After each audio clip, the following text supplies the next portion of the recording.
Righty-yo. Welcome back to the channel, ladies and gentlemen. Okay, so we are back for our next leg. This is going to be leg 5, Pohnpei to CHOKO, History in the Clouds. This is what we're going to be calling it. I know CHOKO right now is rainy.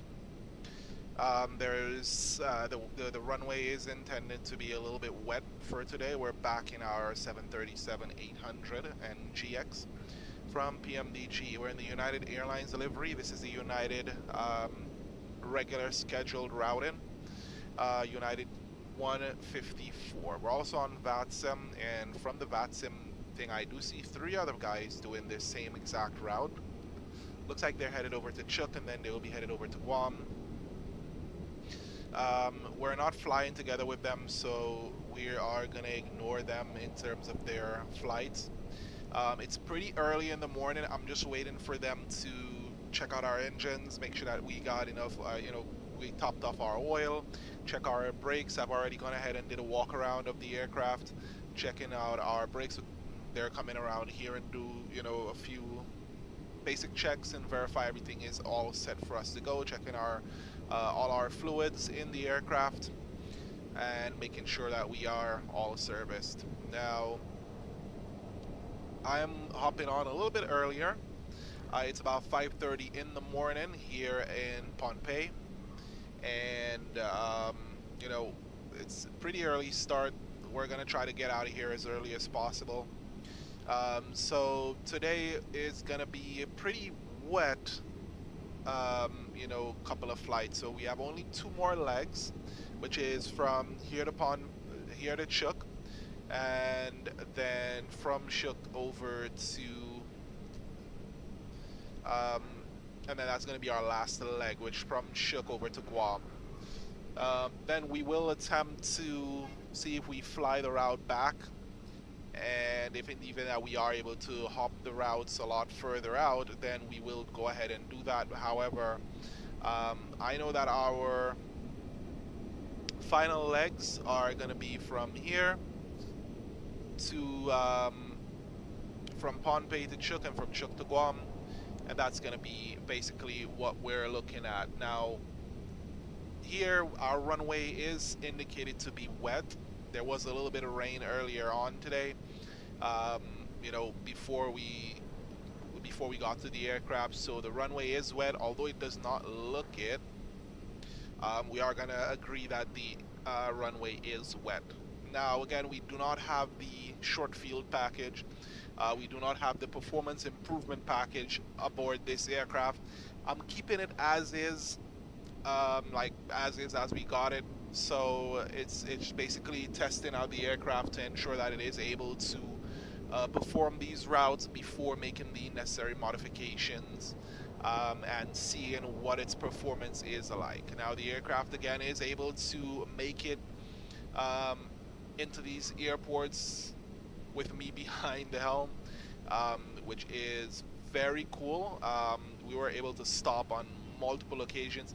I think last time we were going too overboard with the auto brake. We're going to be going auto brake 3, not max auto brake. We'll ignore the max auto brake thing, and then we'll just go auto brake 3 with full flaps for any of our landings that we're going to be doing. But this is our but if we're going back, if the legs do require us to make multiple hops back in going back all the way over, then we will go ahead and proceed to work it out that way. So right now, again, they're just we're just waiting for them to complete everything while we go ahead and do our crew briefing here in the crew room. So our departure today is United 154. We are in this beautiful aircraft, which is going to be our flight aircraft for today. It's November 37267. That's going to be the registration of the aircraft. We are departing from Pohnpei International, heading over to CHOKO International Airport. Hopefully, I know GSX does not work in CHOKO, so that's it. We have no METAR available for Pohnpei. However, Navigraph is giving us some, information Pohnpei at 10:13:35 10:13:50 or 550 Zulu. We have winds 220 at 3 knots. The visibility is 15 square miles. There is showers and rain around. We have some scattered showers and rain. The clouds are scattered at 1,800. We have thunder clouds in the vicinity. The clouds are broken at 1,000 or 13,000. Overcast at flight level 300. Temperature is 25, dew point 24, altimeter 2985. And we have towering cumulus and light showers of rain. Alright, so that's basically what our weather forecast is giving us today. And our landing or arrival into Chuuk is going to be another interesting one as well. So in Chuuk we have winds are variable at 3 knots, visibility is 15 square miles. We have few clouds at 1,400, broken at 12,000, or that flight level 120. We are overcast at flight level 280. The ceiling is about 12,000 feet, flight level 120. Temperature is 25, dew point 24. We have a 94% humidity, so we definitely have rain over there. Altimeter is 2979 or 1008 hectopascals. We have a remark here, sea level pressure of 1008 hectopascals.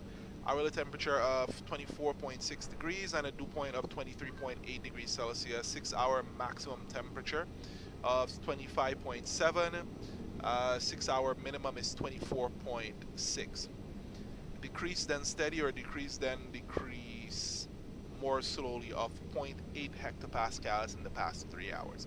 So nothing too significant.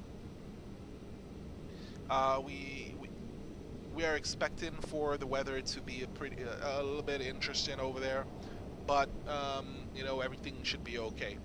We have 155 passengers on our flight today. After landing, you know, we took a break and said we will go ahead and fly out today. We're at flight level 360. Our cost index is 13. Again, we have our beautiful aircraft here, United, the November 37267. Aircraft from my initial inspection is in very good condition. The aircraft is did perform pretty well yesterday as well, and the day before that. Our performance was great, leaving in and out of all of our airports, wherever that we were. Let's check and verify our real time. It's 5:53 a.m. Wow, it's still dark. Let's see. Okay, so we're departing runway. It says here we were supposed to be departing on runway 09 and it's wet. However, the winds did change, so we're departing runway 27. And we're arriving on runway 04. The runway 04 is also wet. We'll be taking flaps 5 for departure, the rated takeoff. We don't have temps here, but we will go ahead and get that. We're expecting our bleeds to be on and our anti-ice to be off. Alright, so fuel today, we will have a block of 21,000 pounds of fuel, 21,586 pounds of fuel. Our minimum takeoff fuel is 21,386 pounds, which we will be right there because runway 27 is literally when we pop out. We're planning to take off with 21,386 pounds, which is the same amount. We're going to be using about 7,100 pounds of fuel with a contingency fuel of 1,464 pounds. We have an alternate of 8,120 pounds. That's for our both alternates. So whenever I plan my routes, I typically have 2 alternates, so I will have extra fuel. Some people do 1 alternate and then we would have this halved down, but we are expecting us to have 8,120 pounds for our alternate fuels because we have 2 alternates. We have a reserve of 4,662 pounds. We're expecting 200 pounds for taxi. We have no ETOPS fuel on board because we're not doing ETOPS today. There's no extra fuel on board, and we're expecting to land with 14,249 pounds. All right, our zero fuel weight today is 127,134 pounds. We have about 5,115 pounds of that going to be cargo. We have a payload of 32,240 pounds. That's our 155 passengers. Expected to take off with 145,520 pounds of fuel. And our max takeoff weight is 153, so we're below that. We're expected to land with 138,383 pounds, and our max landing weight is 146,300 pounds. So we're expected to be on the ramp at 145,720 pounds. So we're within our range and within our thing for today. Our estimated en route time is about 1 hour and 12 minutes. Our scheduled en route time is about 1 hour and 16 minutes. The block time should be 1 hour and 33 minutes. And the estimated block is 1 hour and 29 minutes, basically 1 hour and 30 minutes. We have at least 4 hours of fuel. That is going to be equating to our 21,000 pounds on board, so 4 hours and 3 minutes of fuel. We're going to be cruising at 452 in our true airspeed at 0.77 Mach. Our departure transition altitude today is 5,500. Arrival transition is going to be the same, 5,500. Flight with 360. Our average temperature deviation is about 12 degrees. Our wind component is 11 knots. Wind direction is 128 degrees. Wind speed 13 knots. And our air distance is about 408 nautical miles. Alrighty, so let's see, warnings. So additional dispatcher release remark, flight comments. So this is our summer schedule, which is a 2025 summer schedule. There's no warnings or errors. I've already signed off on our dispatcher release form, our release, so we should be all set with that.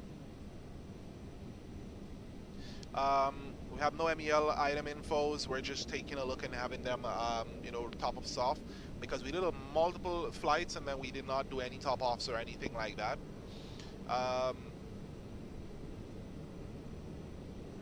So let's see. We're just taking a look. Flight is not en route terrain limited. We're over water, so we have no issues with that.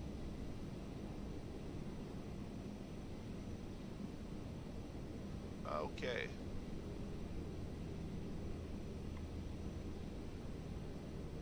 Alright, so I've already signed off on our fuel, so that's all checked. So once we submit this, we will have our refueling come up and get us refueled.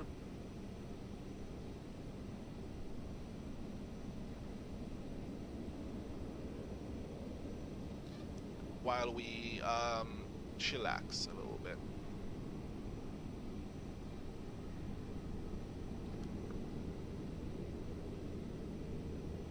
We have no oceanic clearance, so we don't have to worry about oceanic clearance. Transponder is going to be set 1200 for a VFR. Our cost index is 13, so we ain't got to worry about that as well. Forecast winds and temperature summary. We already went over our winds. At flight level 390, we should expect that's our descent winds, 171 at 4 knots, so we ain't worry about that. We're not going that high. Checked. Let us look at the pilot briefing here. Our aerodrome information, weather service and NOTAMs, we already checked that. We already check and see what our weather is going to be for over there. Again, we have to always, some of the things that we have to keep in mind is that most of these runways are pretty short. The only long airport that we are going to be landing at is going to be in Guam, and we are definitely going to be, pretty nice and smooth out there. It's pretty long, about 13,000 feet long, so we should be all set with that. Our landings here have been pretty short. I'm pretty sure runway is about 6,000. I think our longest landing was about 7,000 feet. We are checking.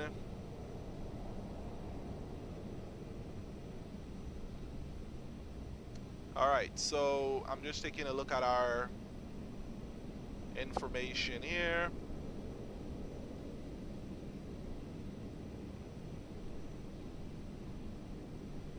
All right, so I'm looking at our takeoff data. Where's the rated takeoff, select M34, bleeds on, and the wet runway. So we do have our information here, our remarks. So our dispatcher has given us all the necessary information. We will go ahead and punch that in our system, and that should be all set. So we're hopping into the aircraft right now just to ensure everything is on board. Let's go ahead and take a look at our what they've been doing here. Check our ground maintenance. So everything does look topped off. The hydraulics do look a little bit low, but this should be okay. Fire bottles are good. Oxygen bottles are good. Left and right engine oil are good. There's our hydraulics. So left and right hydraulic looks a little bit low, but that's perfectly normal. I'm guessing that there is not enough pressure. It is pressurized, but there is not enough pressure in there. Ain't gotta worry about IDGs, neither the SCU motor, because we're not in any of those types of situations. Now we do have two doors open, and none of the ground service vehicles for PMDG is there. However, we do have GSX for both these sides, which is pretty good.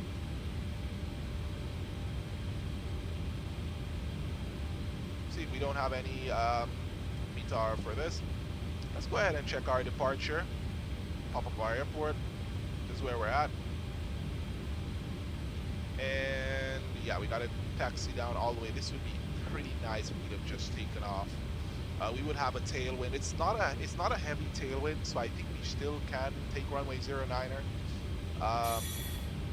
But there's our oxygen test.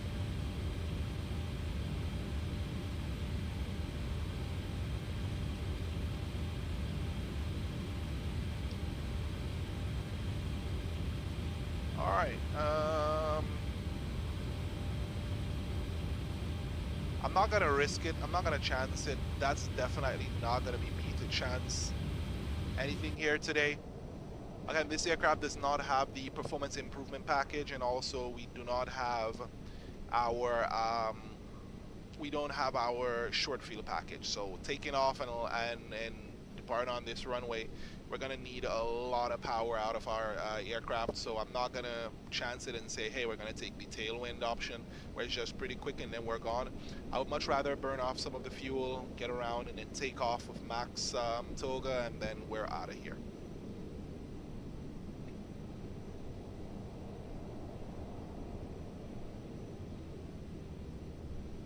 Alright, I think I am gonna switch this time. Let's see if we can. It's 6 o'clock already, bro. Ooh. Okay, just a few more minutes and we should be okay. I'm just taking a look, but you can see those clouds. Oh, Lord. Alright, yo. So we are gonna chill out here for a little bit and allow the aircraft to, or allow them to continue doing whatever it is that they're doing. From what I understand, they're just checking, making sure everything is good, and we should be ready to go in a sec. I'm gonna go ahead and call for our refuel. So that's something that I'm gonna do right now. How much fuel do we have on? Ooh, we have a lot of fuel on board still. I wish it did keep the fuel. Are we at 100? No, we're not at 100. So let's just put, last time we landed here, we landed like 12,000. Let's put 12,000 pounds. Alright, so I just don't like, you know, hopping in and then PMDG says, hey, you know, you had all this fuel. Yeah, we know. Request refueling, and yeah, we'll have our aircraft refueled. Switch on some of our lights here. Wing, wheel well, and get our local lights on. Oof, that fuel truck came here real quickly. Alright. Please don't load aircraft until the fuel truck arrives.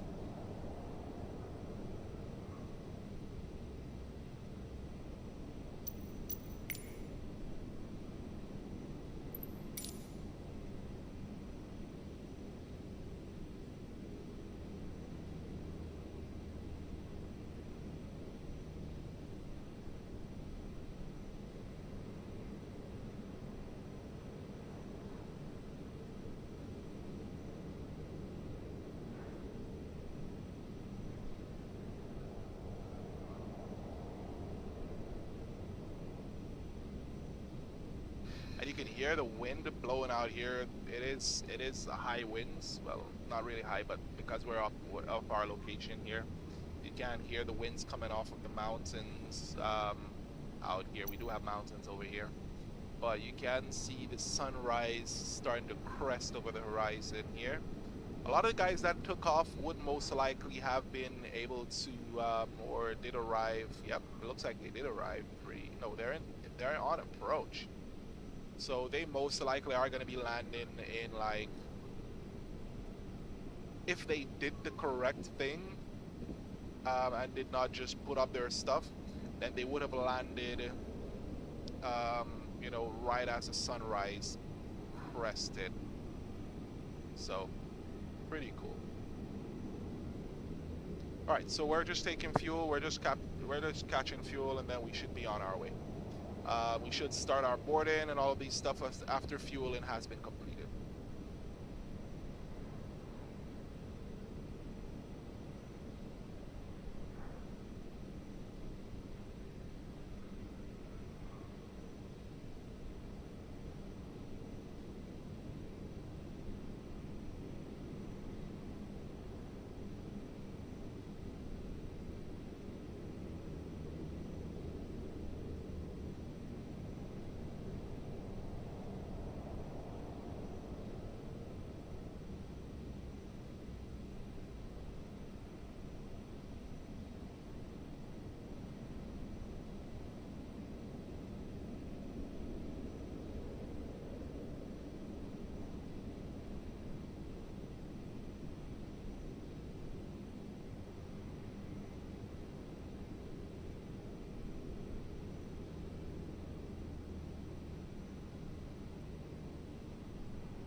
Radio, so it does look like we were able to get refueled. Refueling is completed, and we still are seeing some of that sunrise. We need to get up above those clouds.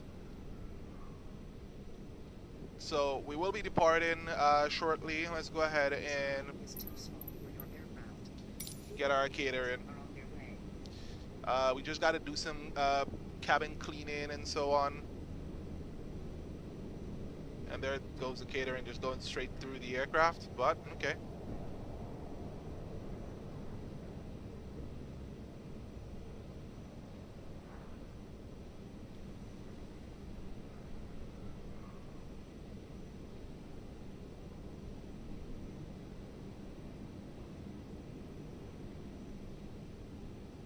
Alrighty, yo. So we're trying to get out of here and get over those clouds. So beautiful weather. Looks okay. Again, it's going to be a wet departure. We have American 23, which is an A321, which is interesting.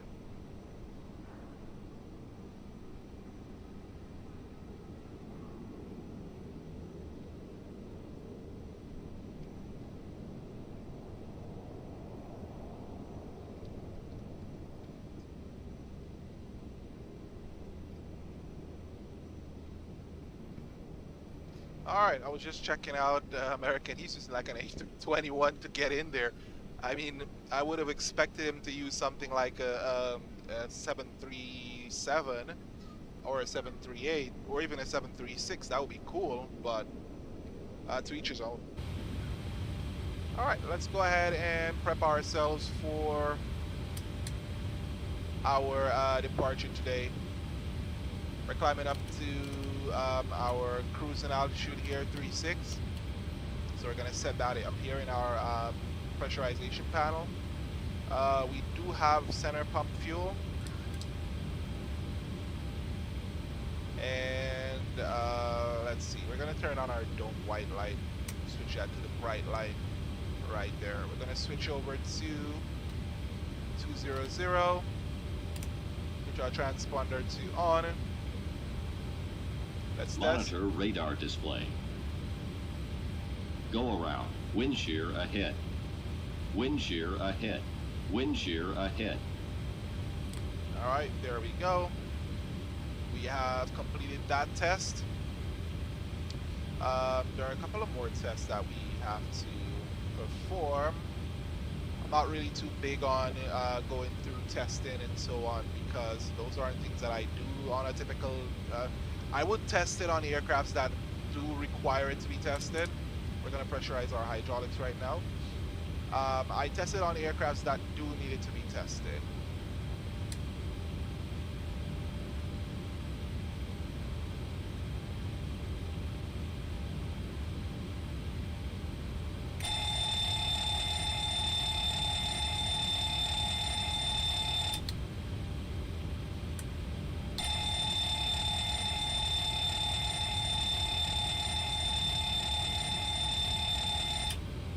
Alright, there's our test completed for our fire test.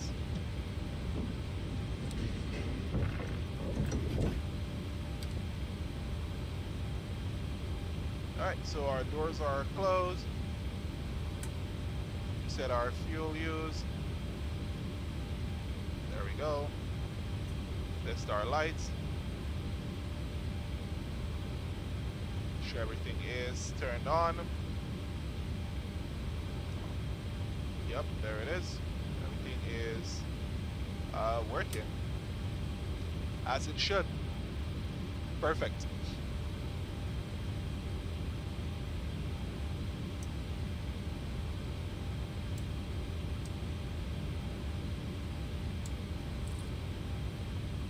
Just completing most of our tests.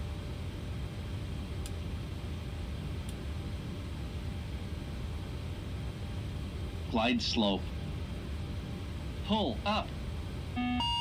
Wind shear. Wind shear. Wind shear. Terrain. Terrain. Pull up. Airspeed low. Airspeed low.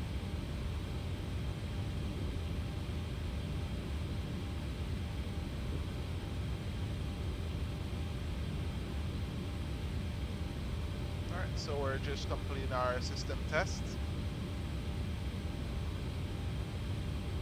Perfection. Checking for the FO side. Perfect. So I think this is all the necessary tests that we can perform. I forgot if there was another one. Yeah, the CVR test. There it goes. We're erasing that. We're good. So we're gonna go ahead and perform our boarding right now. No.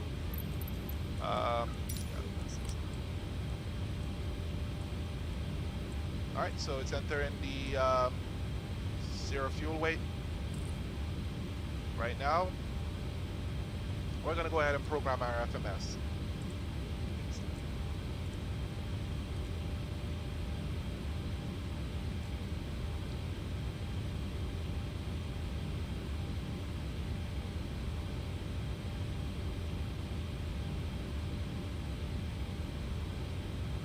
Alright, so we are setting up our FMS here for us to go.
Right, so we are all set right now and we're ready to go. Look at how beautiful this looks. The sim looks amazing. So we're gonna activate our route, execute that, and we're gonna run our departure today. Run out at 27, gonna execute that. We're gonna go our arrival. We're RNAV runway 04. What did we get on Navigraph? McNo. There we go. Execute that. Passengers buses. Another bus is coming with passengers, 155. Let's request that.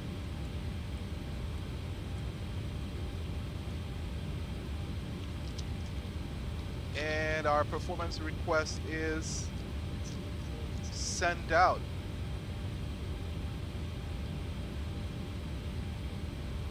There we go. Let's load that. It says 380. I'm not going 380. We're flight level 360. And then we're going to execute that modification. Our plan 21.8. Put that in here. And one limit. So we're takeoff. It was 3.5 or 3.4. Let's go ahead and take a look again. Temperature 3.4.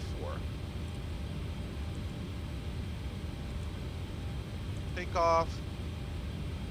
Check RCG. We're flaps 5. 37, 39, 48. Get our winds. No, it's wet. Alright, let's check our wind report again. 220 at 3 knots.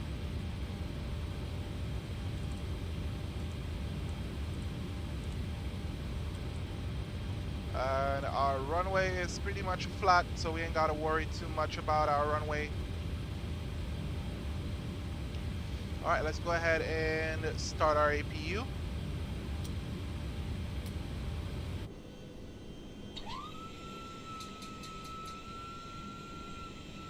These people are gonna feel that the sound of that.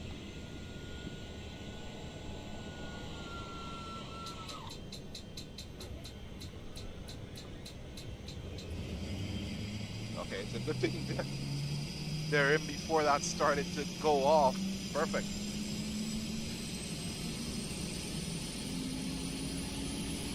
Alright, this is boarding. What time is it? 6:23 a.m. So boarding completed.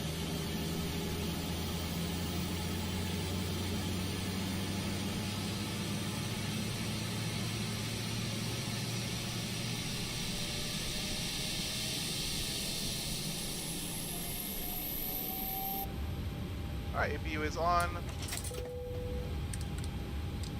Get our fuel pumps to on. Gotta have that on. Alright, so we're gonna switch our bleeds off. Switch our APU bleed on.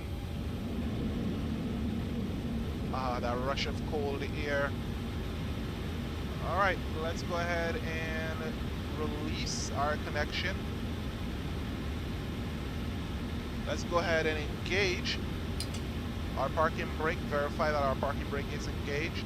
And then we're gonna release, can we remove our chocks yet? Yeah, we gotta remove our chocks.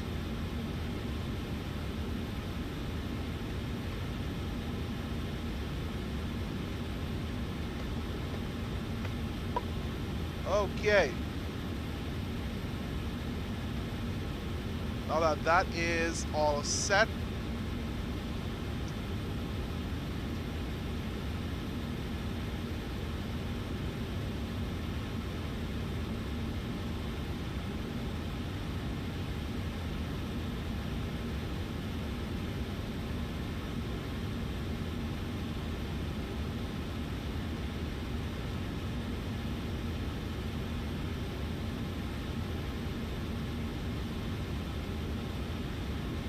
alright, so now that that is all set, we are, just to verify everything is all set to go. Alright, so we're just going to start up and taxi out. We don't need their permission right now. Let's just verify our V-speeds. Alright, and there we go. Our V-speeds have been selected. Switch on our flight directors, and we're going to prepare for startup right now. Anti-collision light goes on.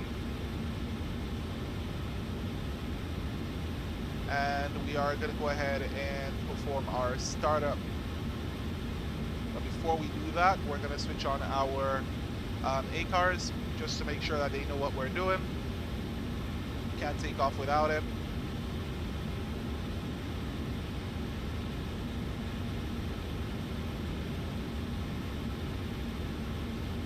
Alrighty, yo. There we go.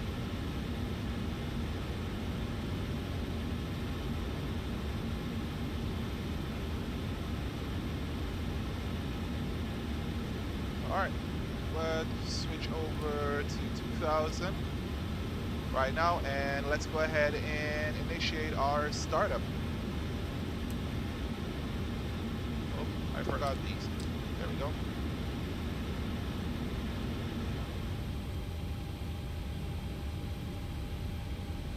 Good N1.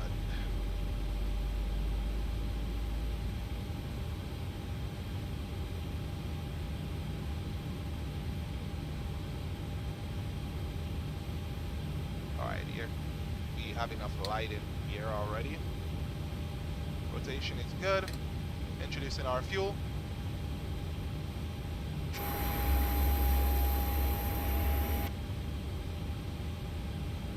And a lot of things did wrong there, but you guys saw nothing.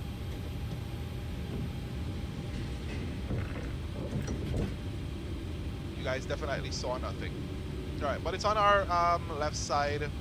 Mostly all our doors that were open is on our left side, so we have no worries there. Why didn't the chocks get removed? The world may never know. Alright, so engine 2 has started. Start up engine 1 to ground. Alright, switch on our generator here.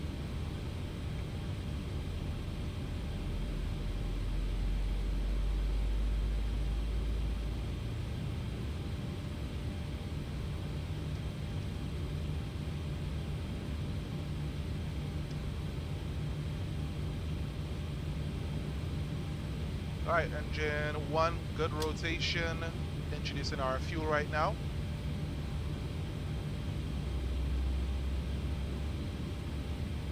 And look at how bright the place got all of a sudden.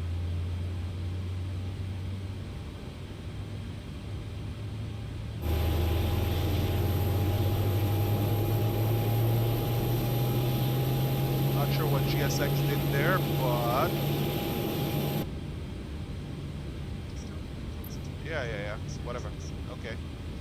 So, not sure why it did not remove everything, but let's go ahead. Switch our bleeds on.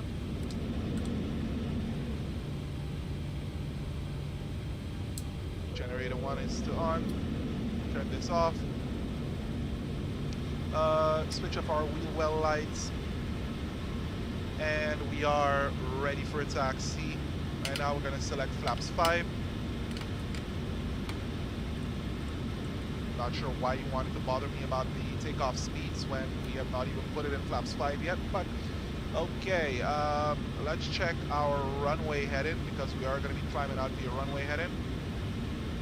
Alright, our runway heading is 263, so we're going to switch to 263. There we go, runway heading is selected. And alright, we are ready to taxi out. Verify that our brakes are off, and we're ready to go.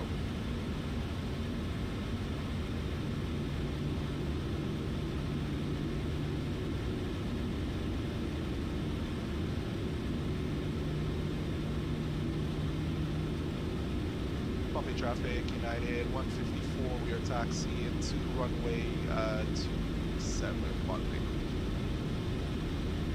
Alright, so we're going to be taxiing out. It's just a simple taxi out procedure. Then we're going to be doing a backtrack. We're going to backtrack runway 09 for runway 27. The guys out at our destination, which is CHOKO, they've just landed. One of them is circling, so we're keeping an eye out for them and to see what they're doing over there. One guy is in the Fenix FP 321, and he's pretty much doing whatever he's doing over there with that. All right.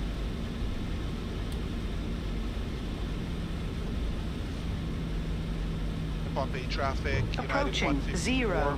09. We are backtrack runway 09 for runway 27. Entering runway right now. All right, so my son loves to hear that.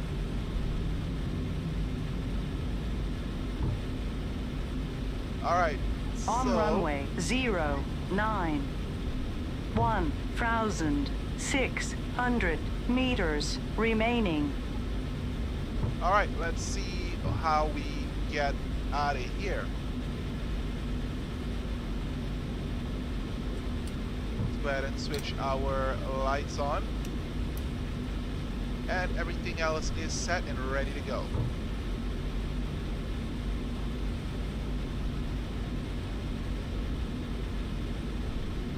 I have no qualms about taking off with less fuel than my minimum takeoff fuel. Mainly because of the fact that we have a lot of fuel, enough for us to make 2 destination alternates, so we can either come back here or go further out to Guam if in the event that we do need to.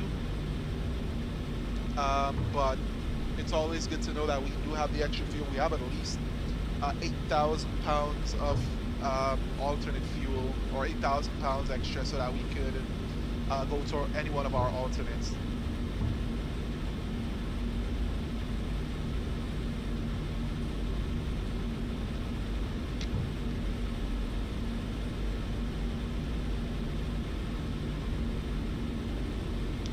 As they say, with great planning comes great responsibility, so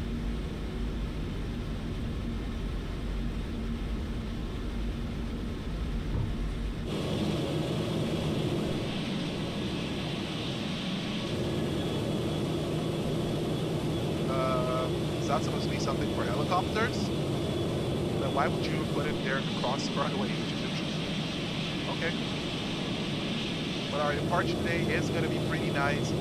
Got a beautiful sunrise. I wish we were taking off into the sunrise, but we are departed this way, and then we will be making our turn. It's gonna be a right. Will it be a right-hand turn? No, just straight out. So we're good. All right, let's check our legs here. Everything looks good.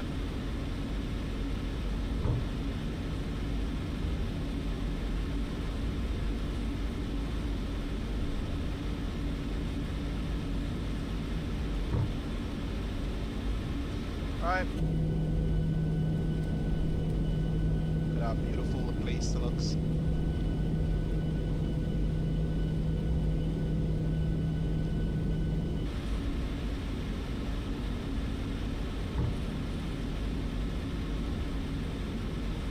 We're gonna be on the brake for our departure since we're using the rated takeoff.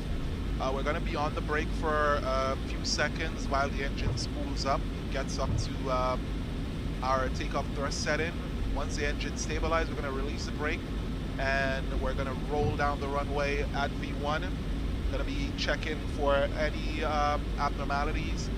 Any abnormalities before V1, we will stop on the run. We will come to a stop, or I will call a stop, so that will be our rejected takeoff.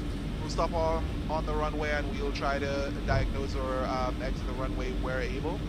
Anything after V1, we will take it airborne, and we will go ahead and follow our procedures. All right, so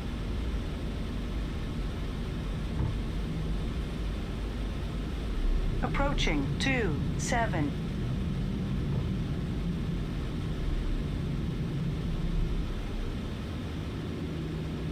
gotta get a little bit of power out.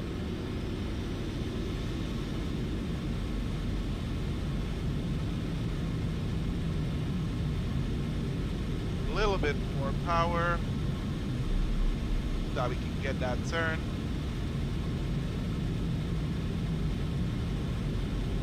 On runway 27.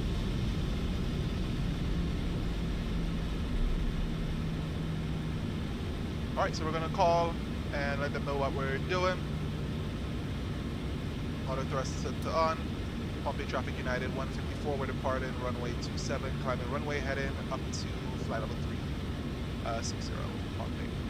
Alright, so we're going to be departing right now. So lights are on and everything is all set and ready. Alright.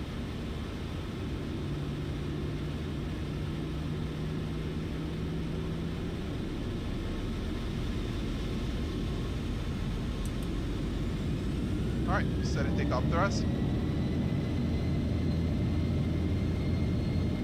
Thrust set. Engine stabilized. Off the brake.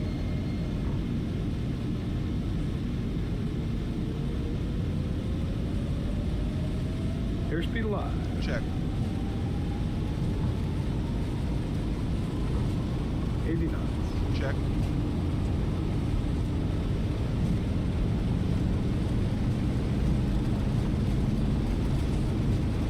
V1.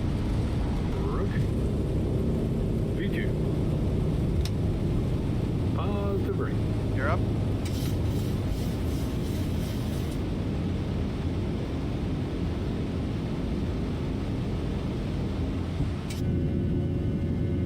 And we are off real nice.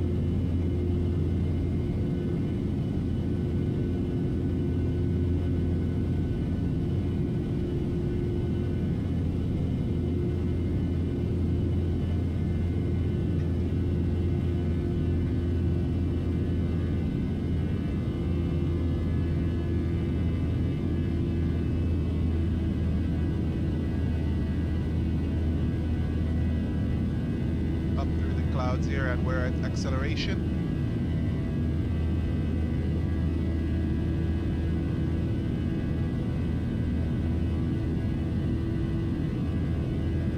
Beautiful pressure waves there.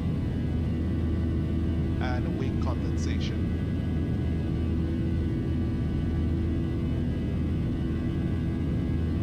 Runway heading, so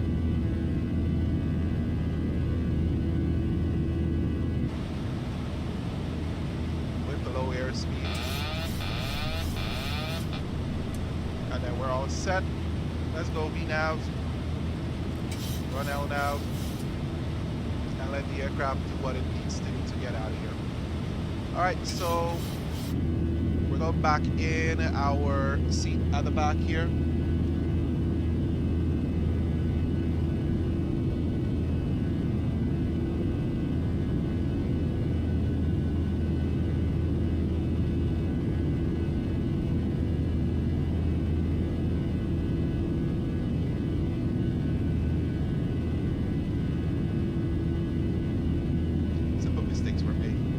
To switch on VNAV for that departure. If we did have VNAV on, we would not have to go into our cockpit there and have to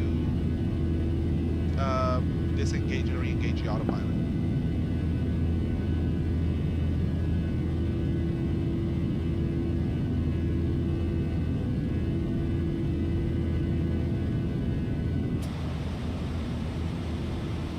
Alright, there we go. Standard is set.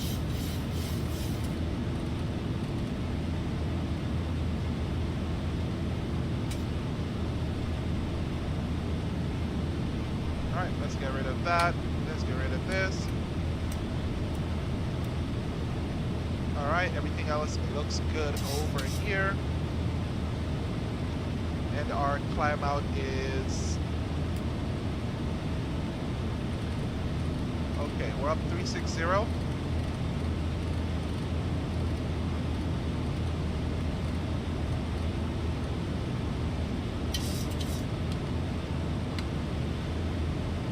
flaps to the up position, and there we go.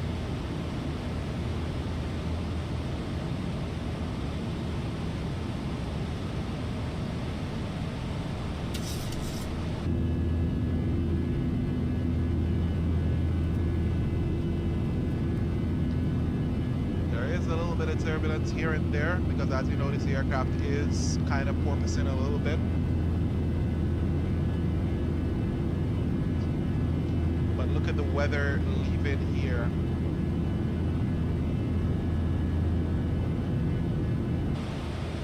Make sure the aircraft is doing what it's supposed to.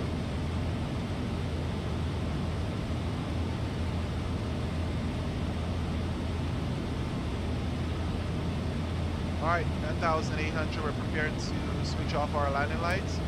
Landing lights are off. And there we go.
Alright, we do have a weather cell, a large weather cell right here. Good thing we're going above it.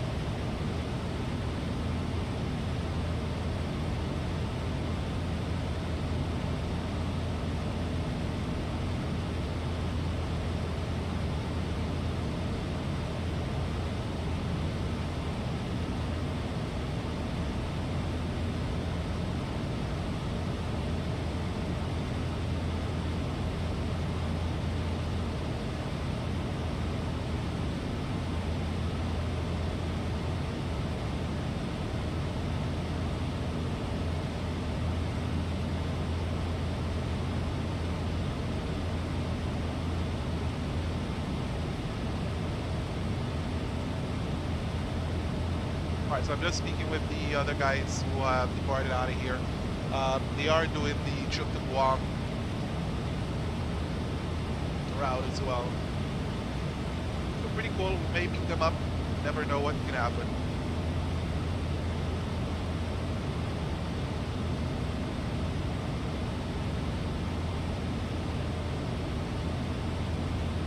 Said he was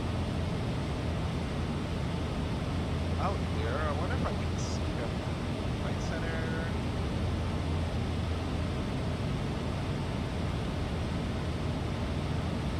Let's check the dashboard.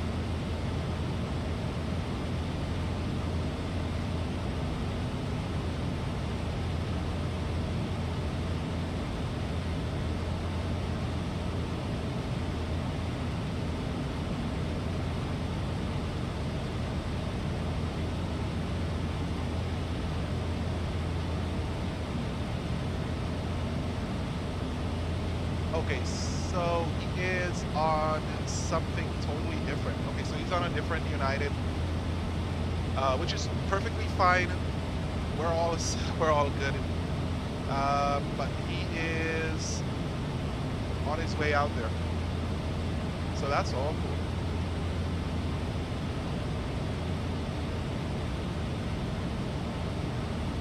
We do have a nice little tailwind, so we should be able to get there pretty quickly. It does take about an hour, but we should be able to get there before that full hour is up.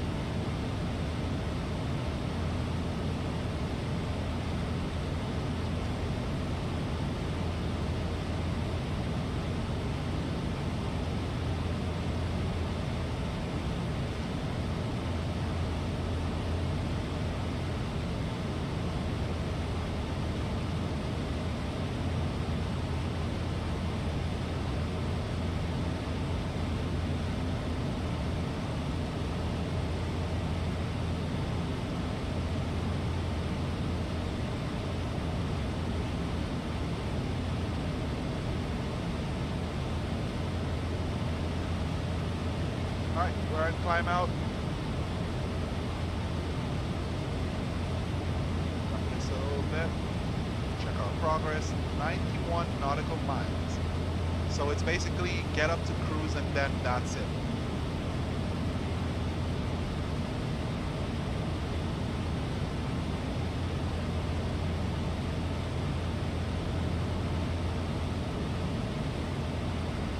I did not know American also did these routes. I need to check it out and see if it actually did these routes. they did do those milk runs, then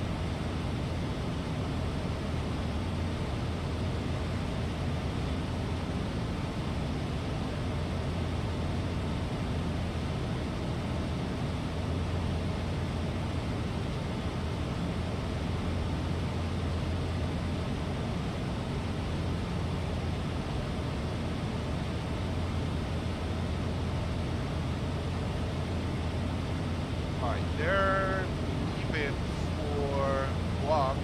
One guy's in A319, the other is in a 737 8. The Dash 8 like us.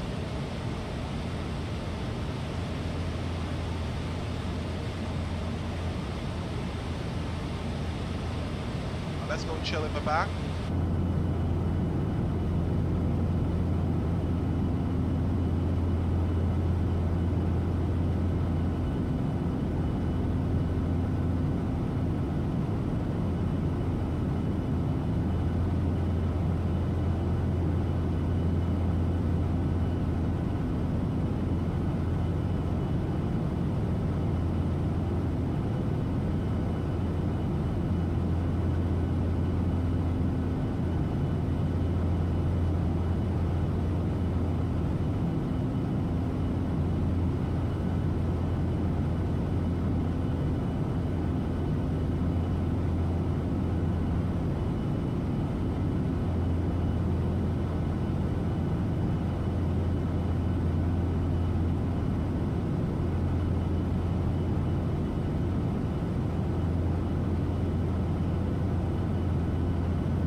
Alrighty, so we're just taking a look at our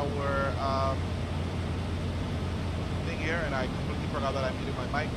So again, as was mentioned, this is our approach, Mikno, Bavari, Bigby, Faspo, Hamax. Faspo is where we're going to be down at 1,700 feet at Faspo. So Bigby here at 25, Faspo at 17.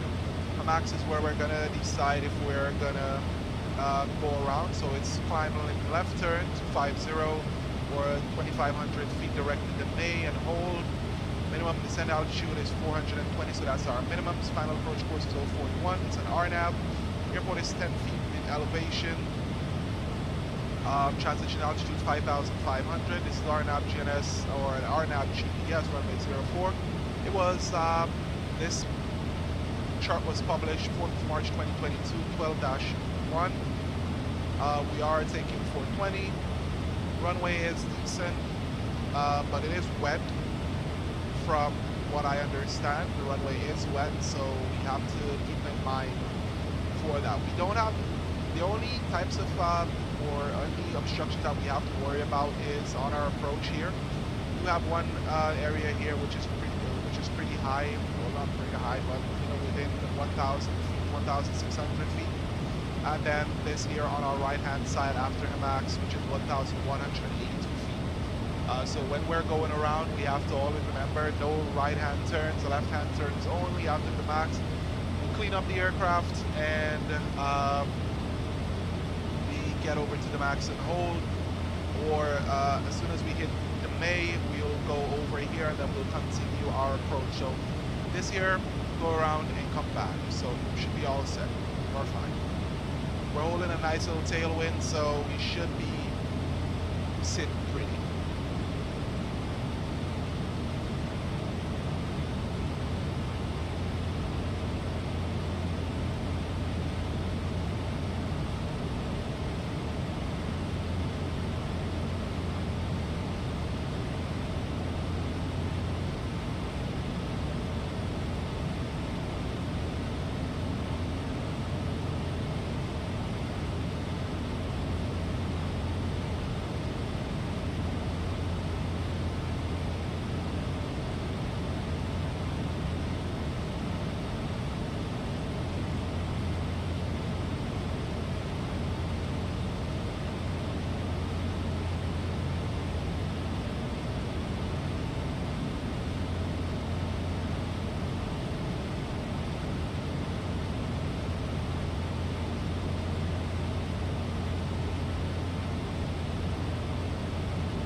Radio, so we're approaching top of the climb right now.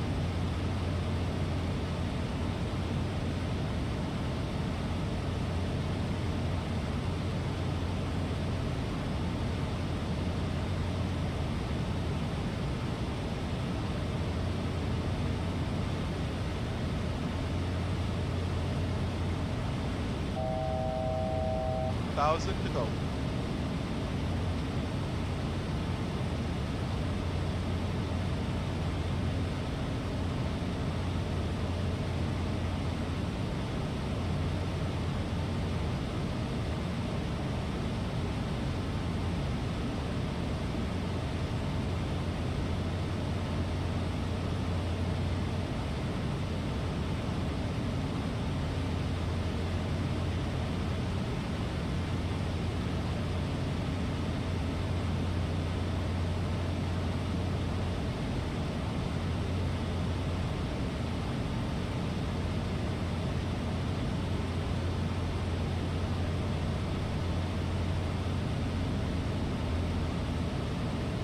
Alright, here we go. We've slowed down and we're on flight level 360, cruising. We'll go ahead and switch off our seatbelt signs. Let our passengers walk about the cabin. Go ahead and relax themselves a little bit. Let's go ahead and turn off our AFBS flood and our background. Get off our main panel brightness. Don't need all of that right now. I'm gonna switch off our overhead panel brightness and our circuit breakers.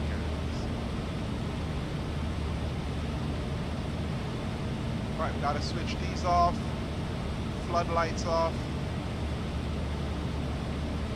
the panel brightness. We're all set now. So we're gonna be sitting pretty here for just a few more minutes. I believe our top of descent should be coming up anytime shortly. It's 104 nautical miles. We'll get there pretty quickly.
Alrighty, ladies and gentlemen, here we go. We are ready to go our top of descent. We're going to pull our altitude, and we're going to allow VNAV to take over and get us down to 5,000. Yeah, we were at 36,000, now we have 5,000. There's 36,000 here, 5,000 here, 255 here. Yeah. And then we have our top of descent, which is coming up in just a few nautical minutes. 3.8. And as mentioned previously, we will get there quickly because we did have that nice little tailwind. So it is expected.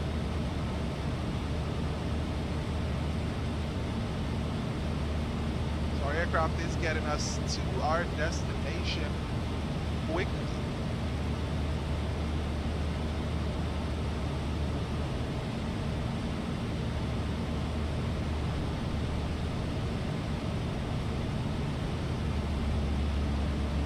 And down we go.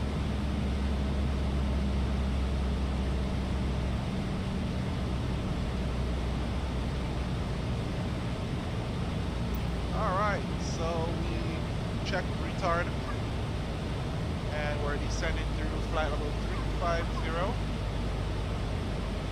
and it is going down. So, as mentioned earlier, we're auto brake 3. Check our init ref, we're doing flaps 40. 139, we'll just let the aircraft decide what it wants. So, there we go.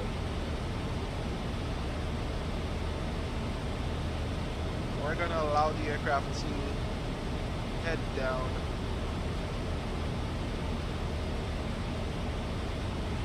Nice and smooth.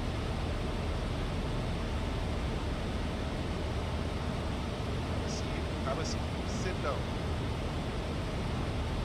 All right. So my first officer is enjoying the view or enjoying the numbers as we see there. Yeah.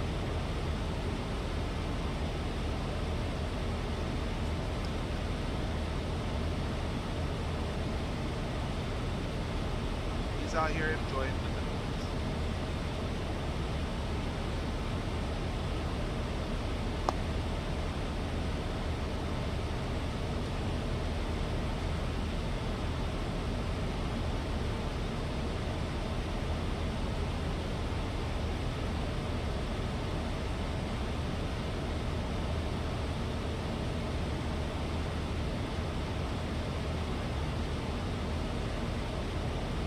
Just keep telling me what it's on.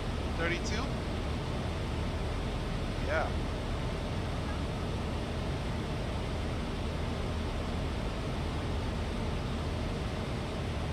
Yeah, we're at 32,400.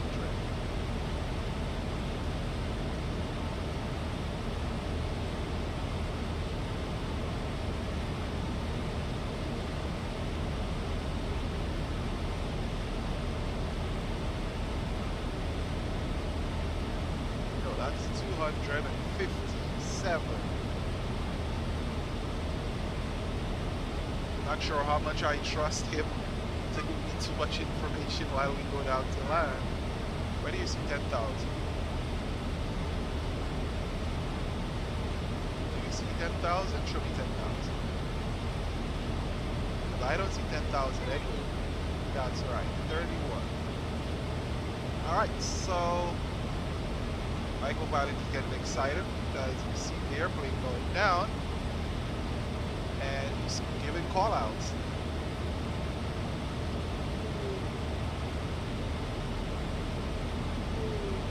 Yeah, 30,000. Isn't that what you see? 30,000.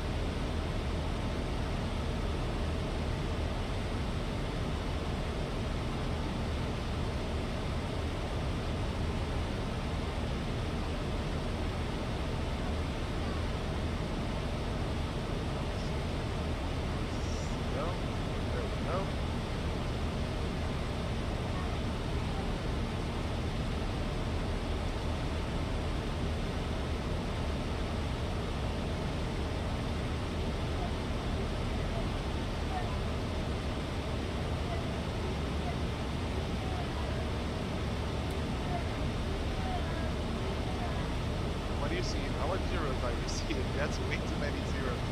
We're at 29,000. Alright, so the weather does look okay. The weather does look okay out here, but we're still going down. Hey. One more.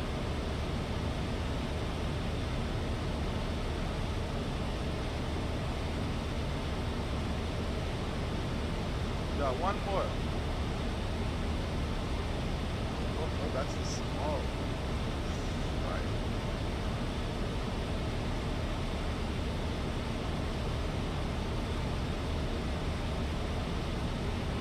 God, we're still getting notifications.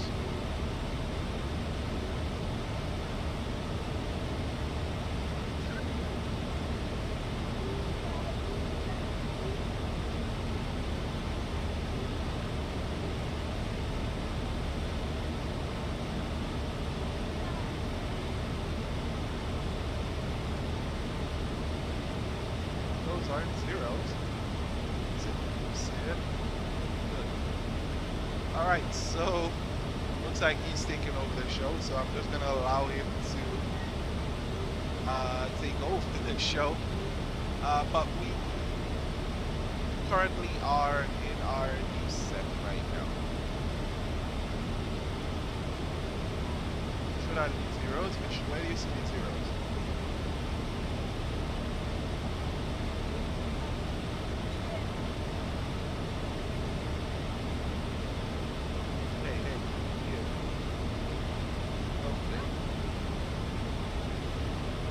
Alright, so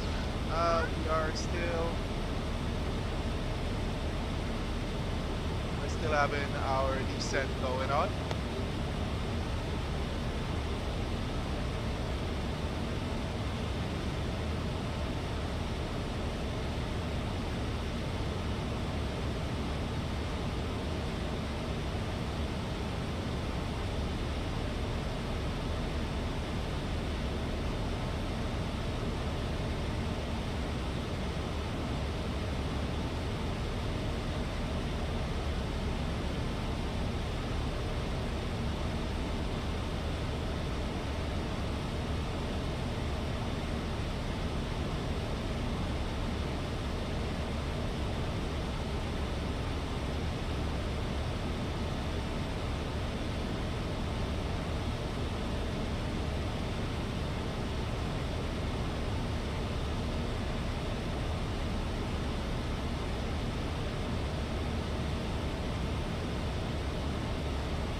Radio guys, so after some very intense negotiations, I was able to get him to relax for a little bit. So now that we are in our pair of descendant, we are headed down into Chuk today. The weather is weathering right now. Everything else on the aircraft looks good. As we make our way down.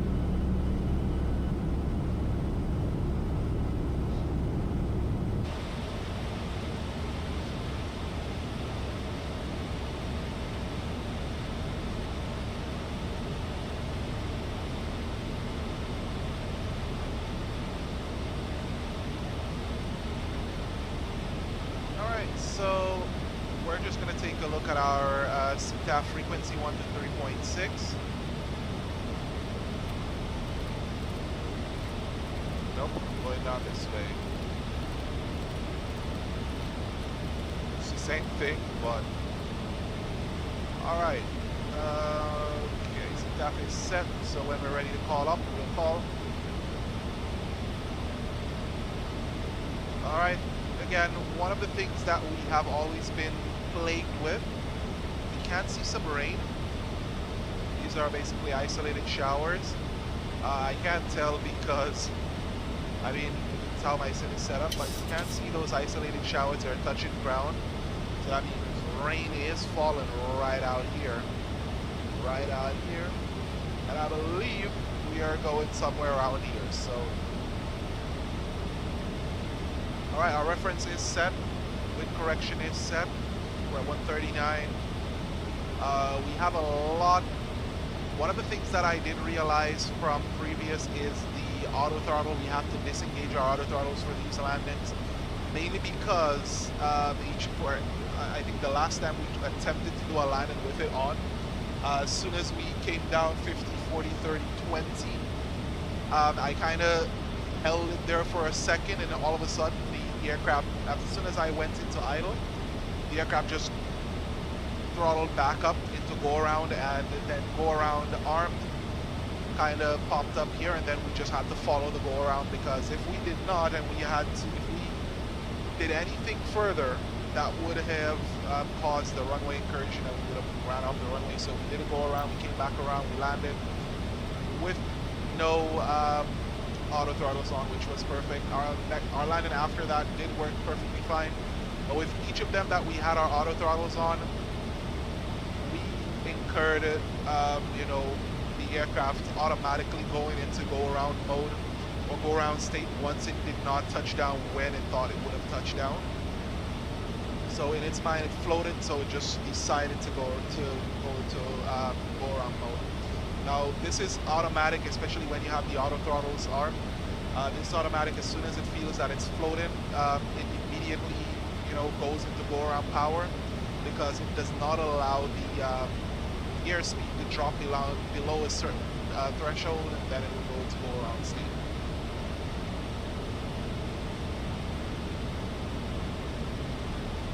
But my co-pilot is quiet right now, he's chilling, which is always good. We are right about approaching here. Zoom in a little bit.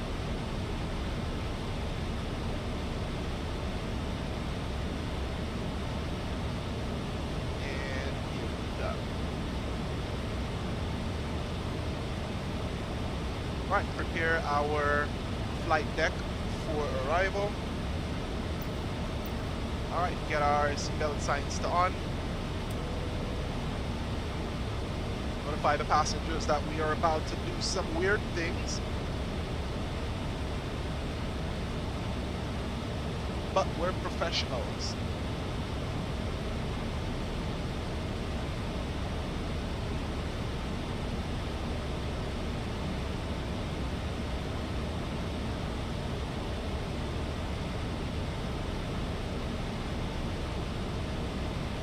Okay.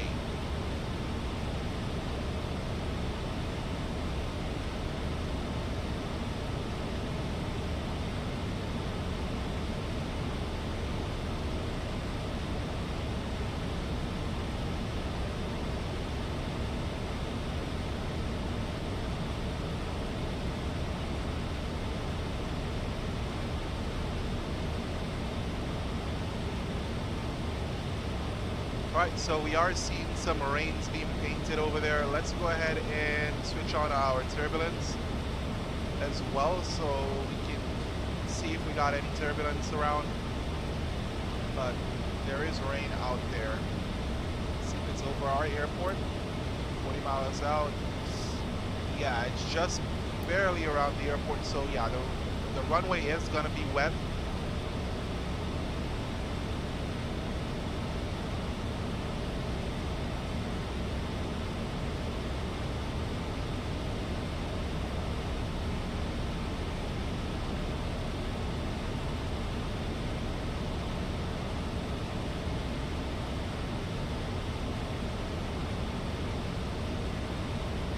Look out there, that wind looks like it's blowing across running, but once we get down to a certain altitude, it might not be a factor anymore.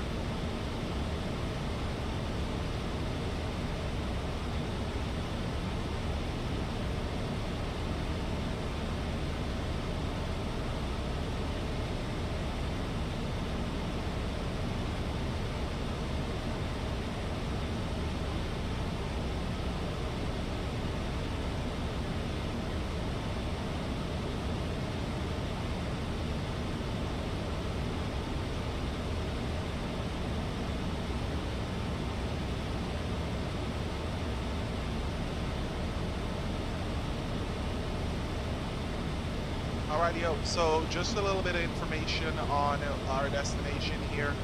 Chuk, or formerly known as Truk, well, it's a cluster of volcanic islands ringed by a massive lagoon, one of the world's top wreck diving sites thanks to its World War II history.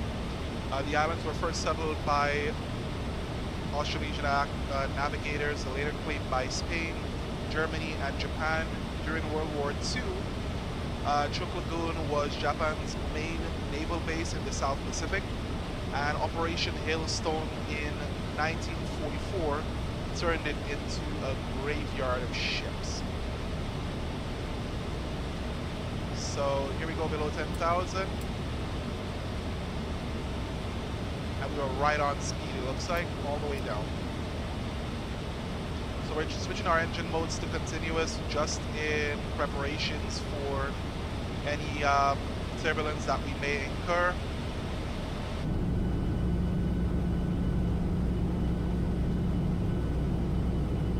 You can see that rain bellowing down right there.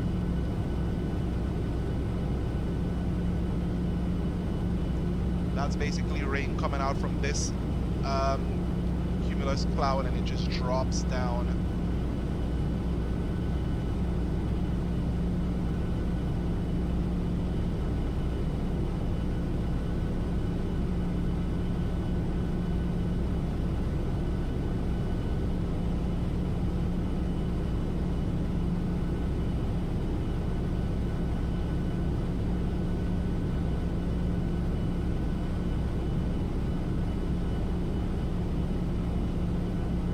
Not look like there's much to see really, but we are gonna be over the lagoon in a minute.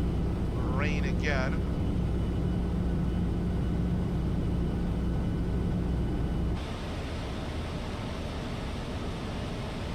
About 8,000 feet.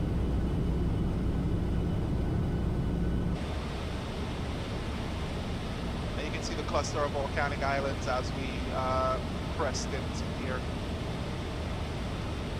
See, there was rain off on this side, so the rain blew across this way, so we do have a little bit of rain off on this side. Our airspeed is supposed to be 240 knots, but we are a little bit going over it. I believe if we had the short fuel package, we would have been going over our airspeed here.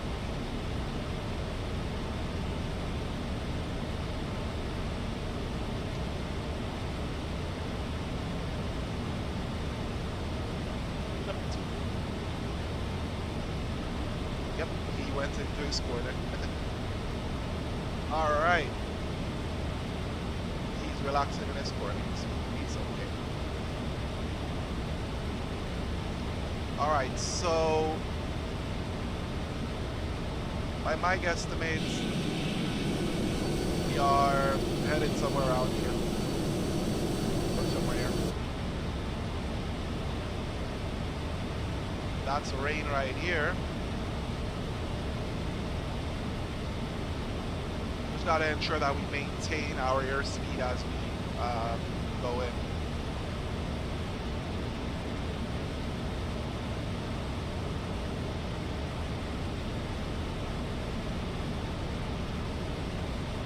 Alright, let's check the other guys out.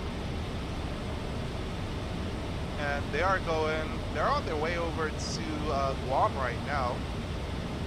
They're chilling.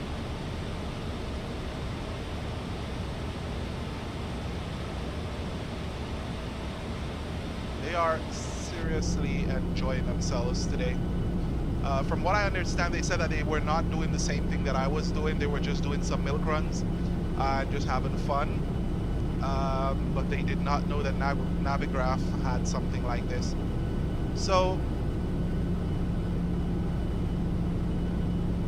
it's always good to know. Again, these flights are courtesy of Navigraph, and you know, there was one guy who I think was Jason. Yeah, Jason did this flight, and you know, he said it was pretty cool. So I'm testing them out. When he came in, his weather was totally different from mine. I think we are in decel mode right now. Let's just verify. Nope, we're not. We're holding 5,000. We gotta get down lower.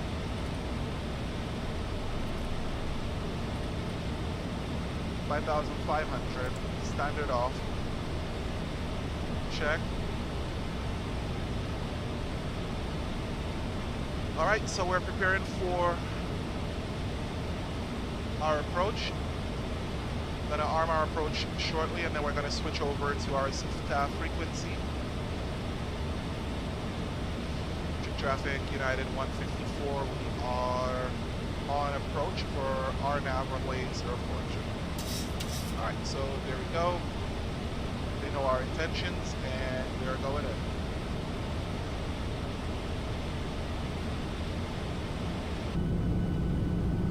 High, wing low.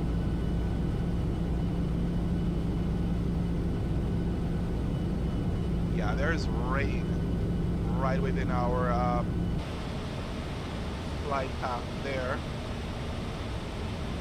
Alright, so the aircraft is going through the motions right now. We're going to switch on our approach mode. So we got our, okay, so it's following the glide path already. Wow.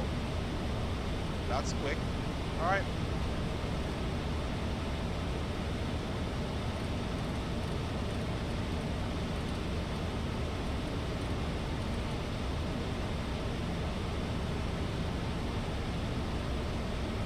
Alright, we're 150, and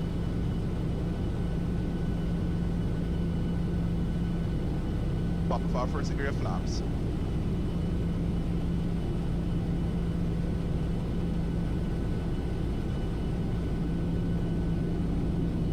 Alright, second degree, and our flaps 5. Here we go, we're turning. Want to try to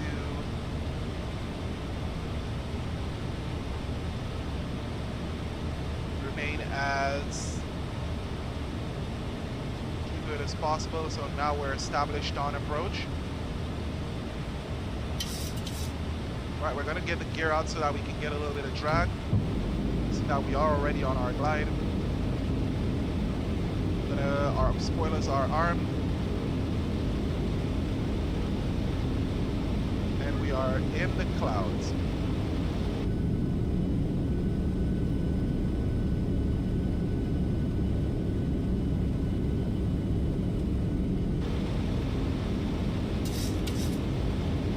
Well, we do have a tailwind there.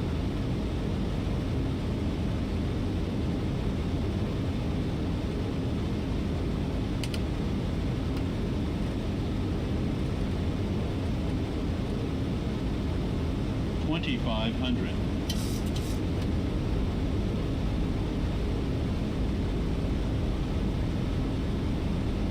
Yep, we do have tremendous tailwind.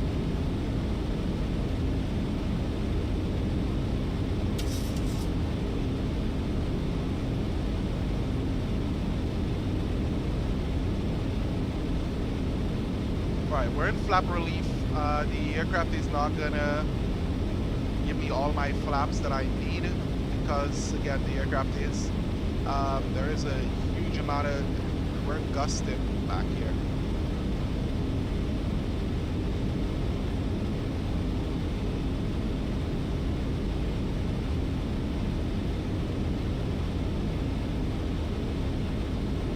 Huh. Pretty dark in here, isn't it? Because we flew through a cloud. There we go.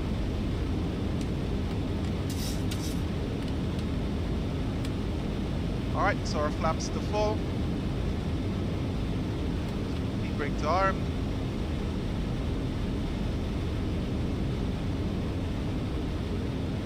Still have the airport inside. 4 minimums. Oh, and we don't have minimums. 1,000. Minimums is 460 feet.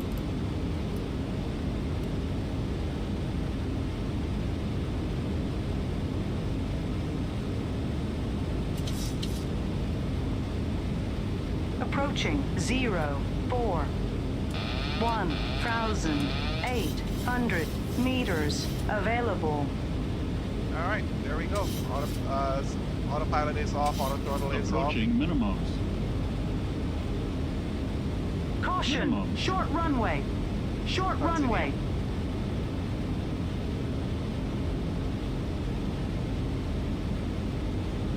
$300. We're not blasting off yet, we're landing, buddy. 200.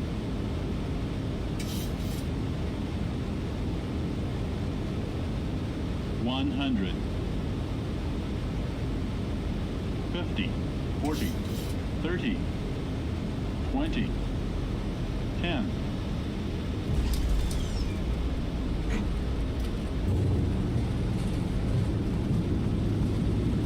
We'll reverse.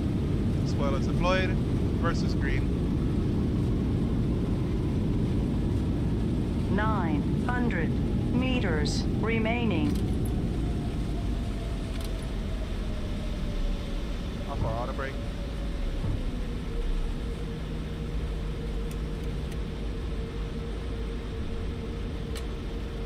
Still our speed brake. Allow the aircraft to roll down a little bit. Taxi lights to on.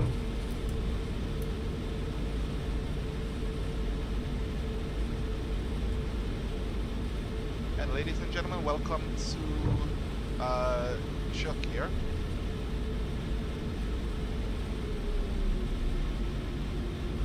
Try to slow down within turning range or turning radius range. Okay, so our ground maneuver speed 10 knots for a turn. And up to 30 knots straight. Approaching 2-2.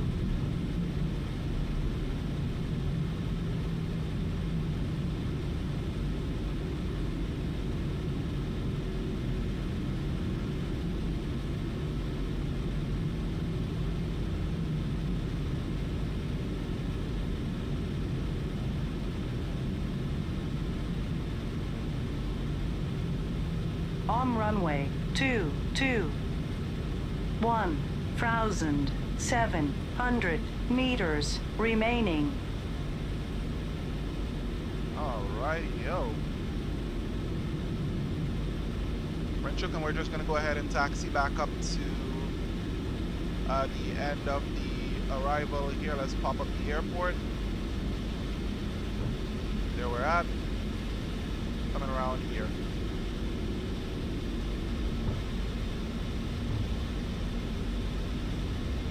I don't think we overworked our brakes. Let's take a look. Does not look like it.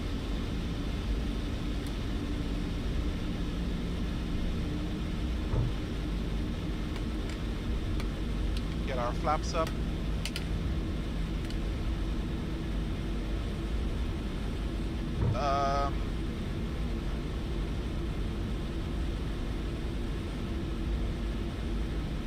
As we note, there was a little bit of tailwind coming in here. That means that we are going to be departing out runway 22. Allow the aircraft to roll all the way down so that we don't burn up our brakes. We don't want to be having them doing too much work there now.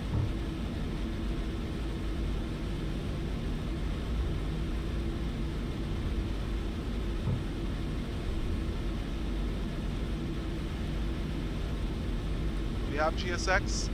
No, we don't. So this is all on us until we get over to Guam. APU is on and available. Switch APU on. And APU has been on for more than 2 minutes, so we're going to switch on our bleed. Flaps have gone up. Our airspeed is bleeding off.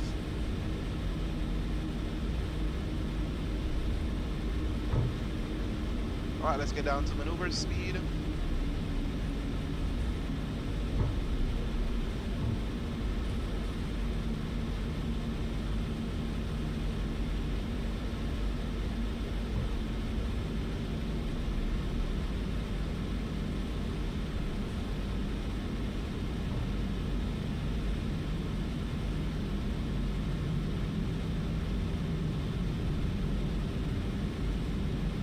And as you can see, we do have a couple of small aircrafts here.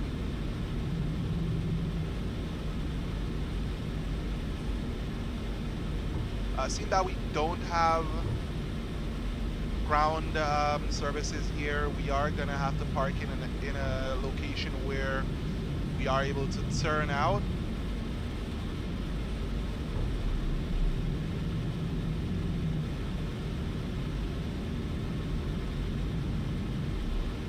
Alright, let's go ahead and switch off our landing lights, strobe,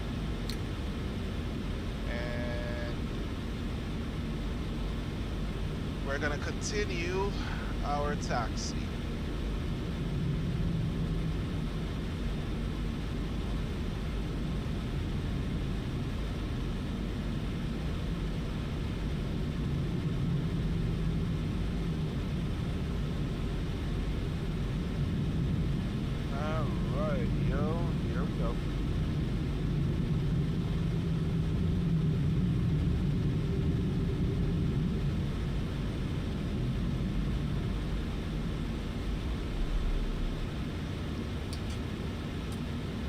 Alright, here we go. We are at CHOKO and we are ready to shut off. Everything else is good here.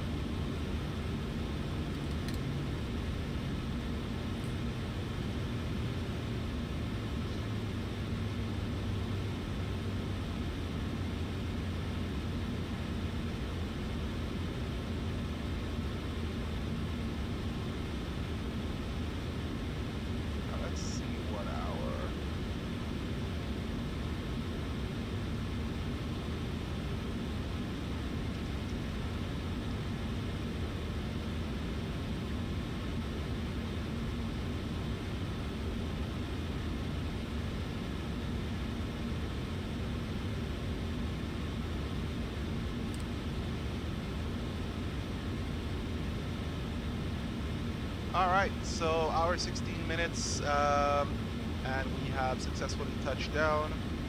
APU is on. Let's go ahead and switch off our fuel pumps for this.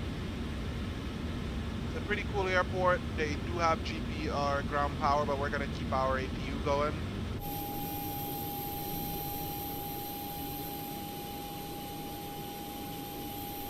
Talked a little bit bad there, but leave it as is. I'll prepare for the last leg.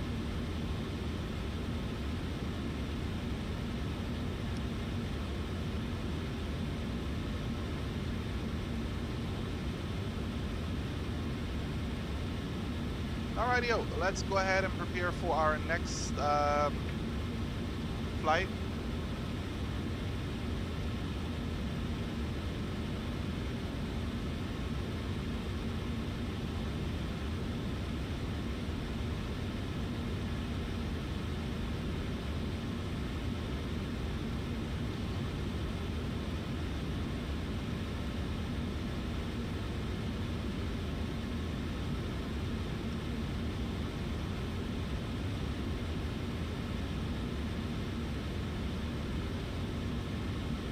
Alright, let's check, and I'm just checking out my next route. But we're planning our next route right now.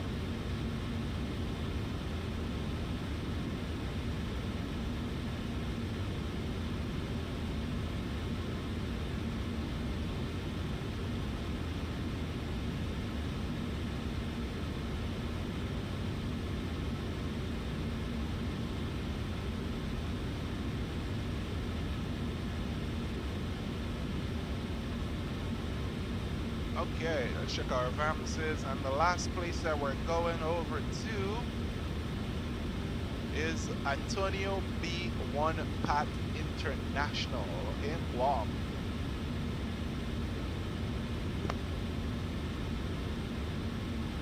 Alright, and United, well, we have lots of Uniteds here. Oh, he's doing United 132. Okay, cool. Alright, let's see. This is our last and final flight that we have. And we are just going to load up pretty quickly and then try to get out.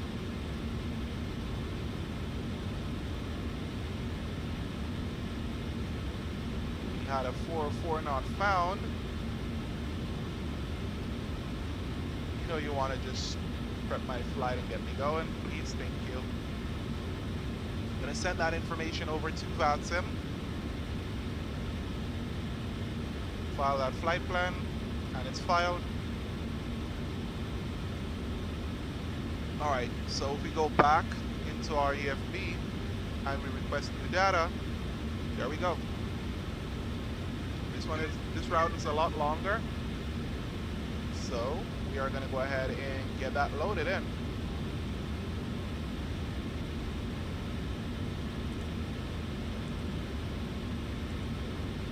Alright, seeing that we don't have GSX, we'll set our payload, we'll set our fuel, which does not look like it set anything, and we're going to select our route. What really is our fuel getting out of here, because it looks kind of weird.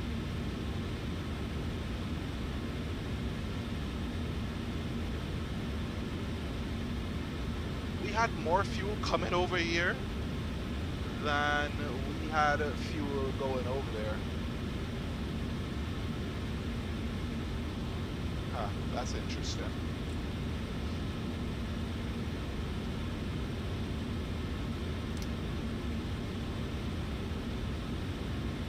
Alright. Verify our system. Alright, our brakes are okay. Alright, let's activate this. Execute. Depart. Yeah, we'll go 04. Execute. Arrival into Guam today. Let's pull this into our Navigram chart just to verify that we have everything the right way. And it's 06 left. Looks like we can do an ILS.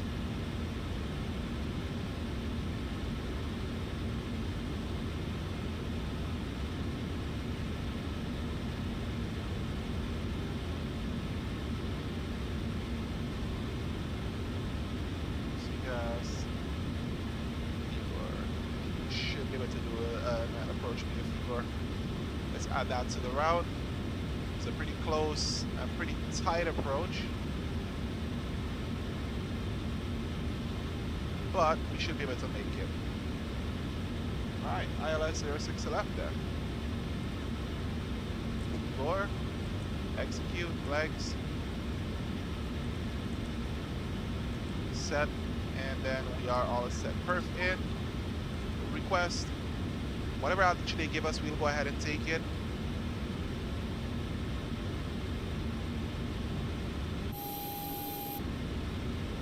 Our aircraft is still sitting there looking pretty.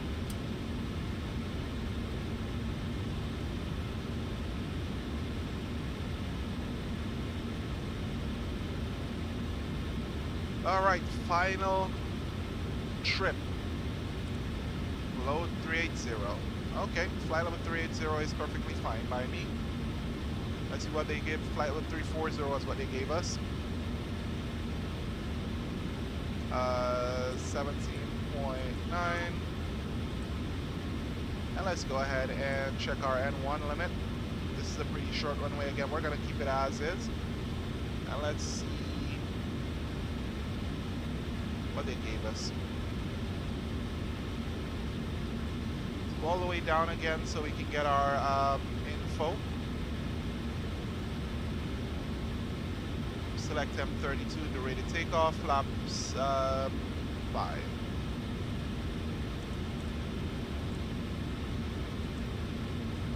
For flaps 5, CG is set. Runway is still wet. What are our winds here today? So we have no wind, 00 at 0.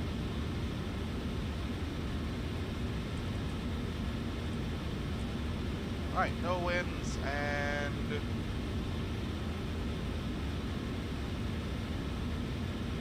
our runway is not sloping. Let's go ahead, 27, 37, 48. Switch us over to, nope.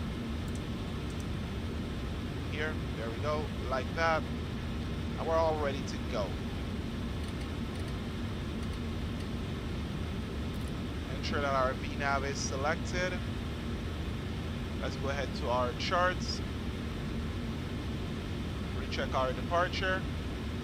And 041 is our departing heading. There we go. Alright, aircraft is ready to go again for our next round. Do we have anything in our itinerary? Yes. Yes, sweet.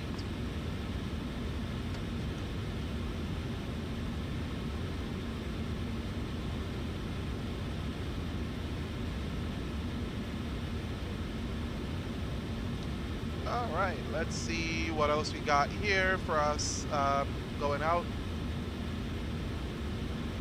Alright, ready to go. Anti-collision lights set to on. Alright, we still have our TCAS set to on. We're in and out of here pretty quickly. But I believe our engines are still a little bit warm. Don't do this, this might be a hot start. We do have to allow the engines to cool down a little bit before starting up again, but yeah, it'll be fine. Alright, so just look down here. See that? The EGT is pretty hot. So, turn our packs off. Wait for that startup.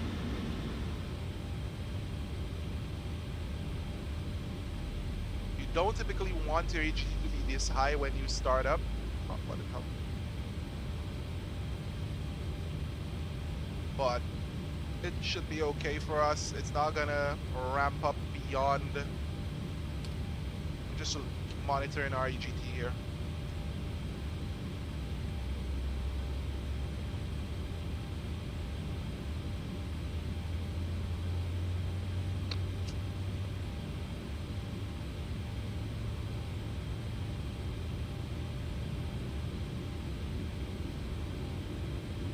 Alright, so our engine looks like it's starting up perfectly fine.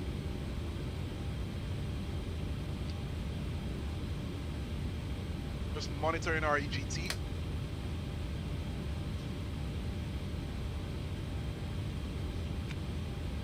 Alright, so it did not redline, so we're all set.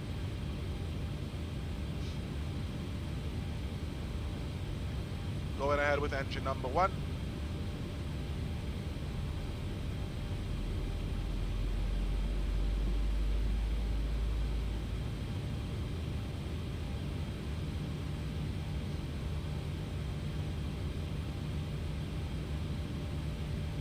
Alright, we're keeping an eye on our red line. This red line right here is what we don't want to go across with engines this hot. But I'm guessing that because it's so cold, or I shouldn't say it's so cold, because the temperature is like 25 degrees Celsius. It's 25 because it's a little bit cooler early in the morning, and it was raining, and you know, it's a little bit colder out here, making it a lot easier for these engines to start up perfectly fine on the first try.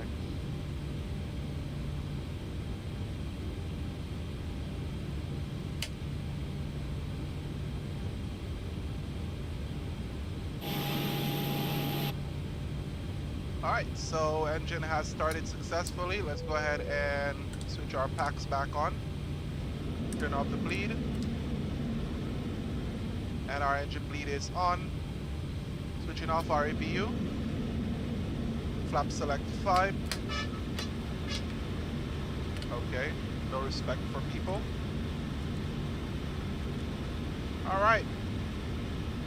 We are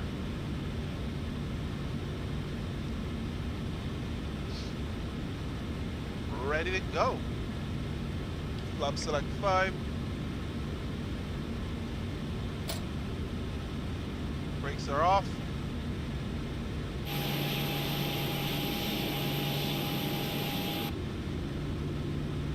Oh, yes, Jesus Lord, I swore I forgot, but I didn't. Alright, here we go.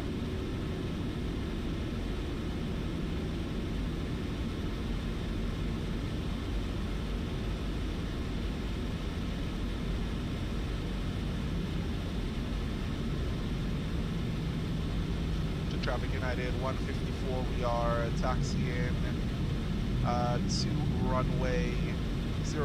We're going to be backtrack runway 22.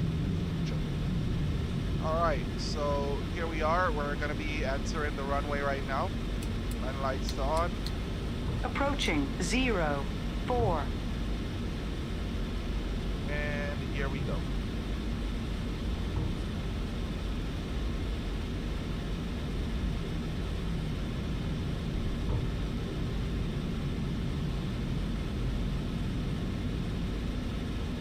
On runway 22. 400 meters remaining. Again, this is going to be the same thing as our takeoff in our previous at our previous runway. We are going to be foot on the brakes. We're going to advance our throttles, get it stabilized, and engage our auto thrust, allow for us to get up to takeoff power.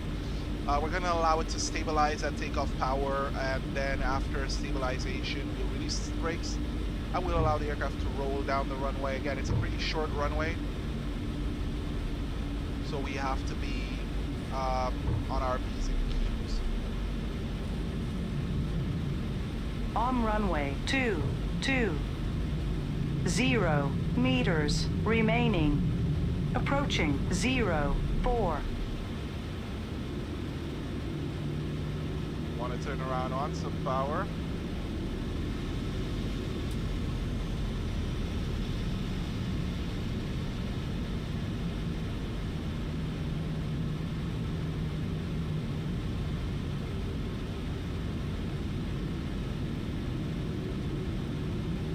On runway 04. 1,700 meters remaining.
knots.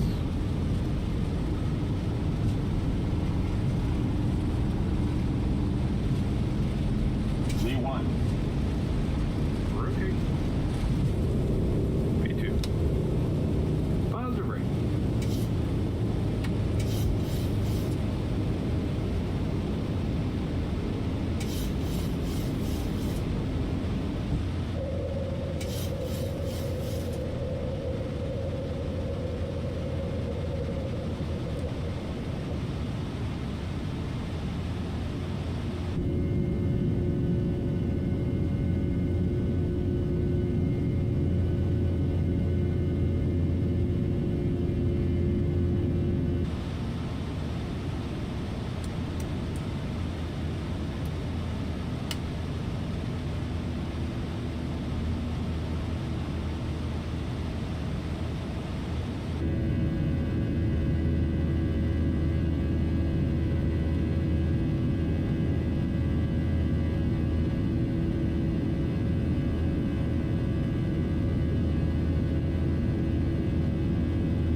Like, bro, no form of respect whatsoever.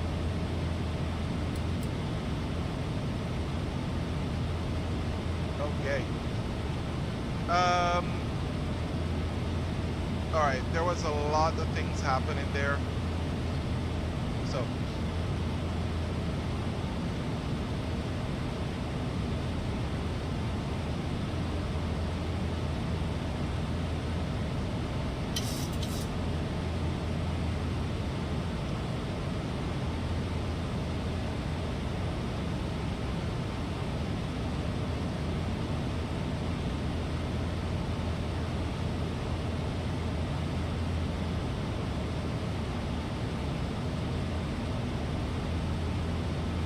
We are in our climb. Pretty easy, pretty nice.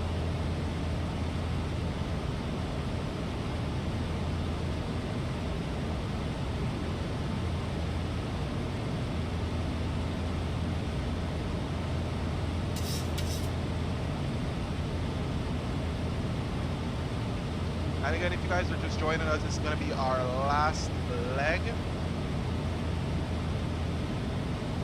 So we just departed out of Chuuk and we're heading over to Guam. So this is our final stretch.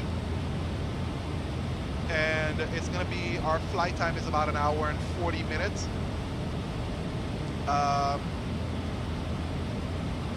We have pretty interesting routes that we do take, but you know, we don't have much to really say about you know, heading over to Guam. Our fuel today did look a little bit lower than what I would have you know, realistically loved about it.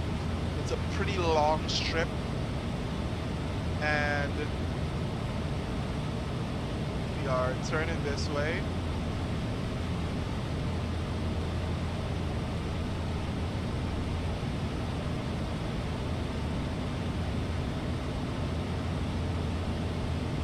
Okay, so again, in Guam, it's a pretty long strip. We can feel pretty nice about flying into Guam. No issues there whatsoever. We're gonna open our overlay. I wonder if we can do an auto land just for you guys to see how nice this aircraft lands.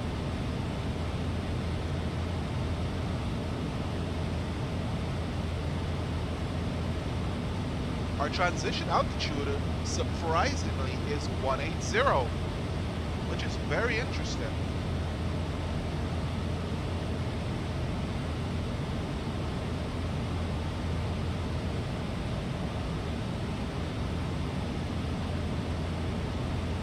Let's switch back to 2.8.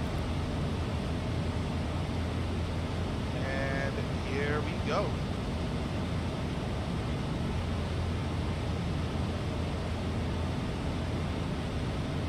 Again, another tailwind heading over to our destination of Guam, which is pretty cool.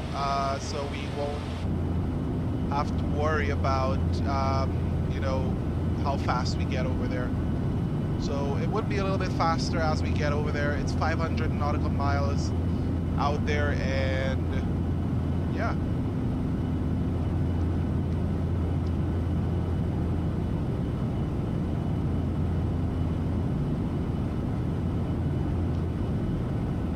Alright, do you guys think we should do an automatic landing? Let the aircraft do the landing for us so it can show us how to land?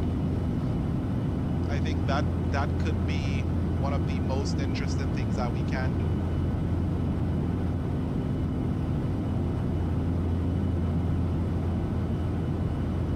Alright, so let's get a little Guam history going, or a history lesson going. Guam, it's one of the largest Mariana Islands. Has a rich, complex history that stretches back over 4,000 years.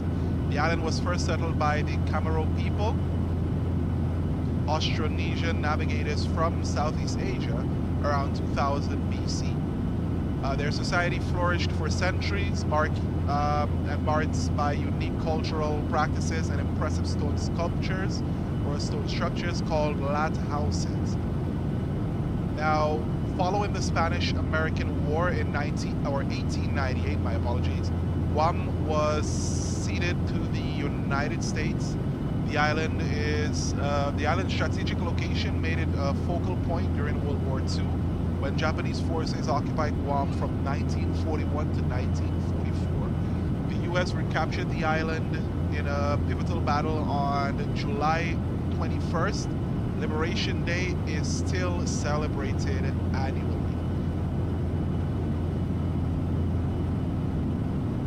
Alright, so we're going to be unwinding here. It's about 1 hour and 40 minutes.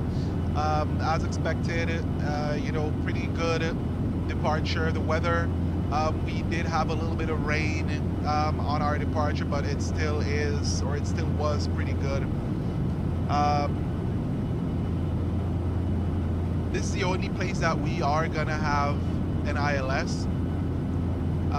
So the ILS is pretty cool, you know, for our approach. These are, you know, pretty long runways, 12,000 and 10,000 feet long, you know, as we get out there, but, you know, it's pretty cool.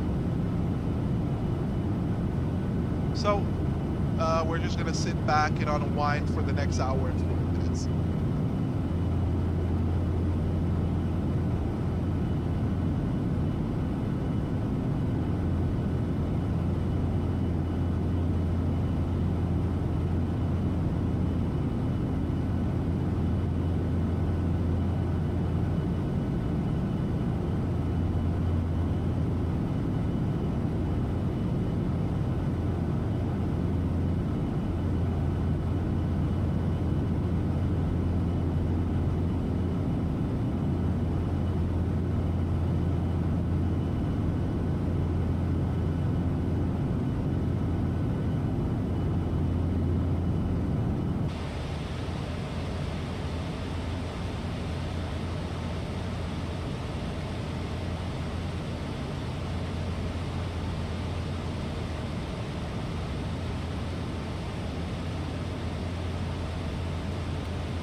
Alrighty, ladies and gentlemen, we were challenged to have a pretty low landing rate.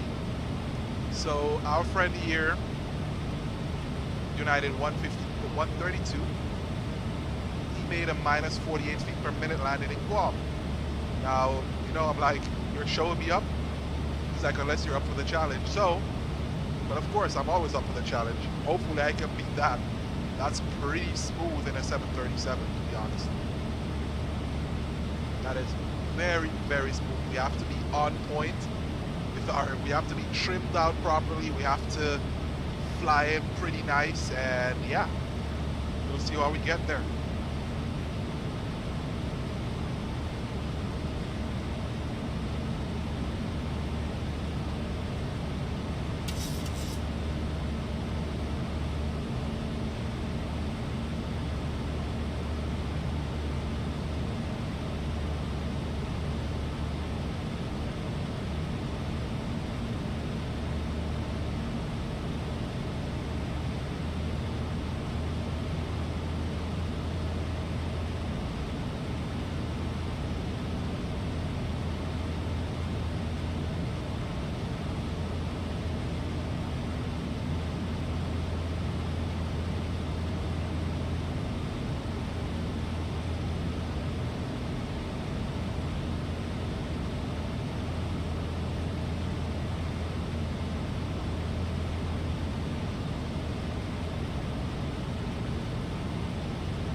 Oh wait, there's some crap. Now we got some headwinds, well, quarter headwinds. So that means that we're going to be burning a little bit more fuel. We're going to get there a little bit, you know, a little bit longer time. Still got up to 234 nautical miles to go before top of descent. Again, this is going to be a pretty long crossing over the ocean.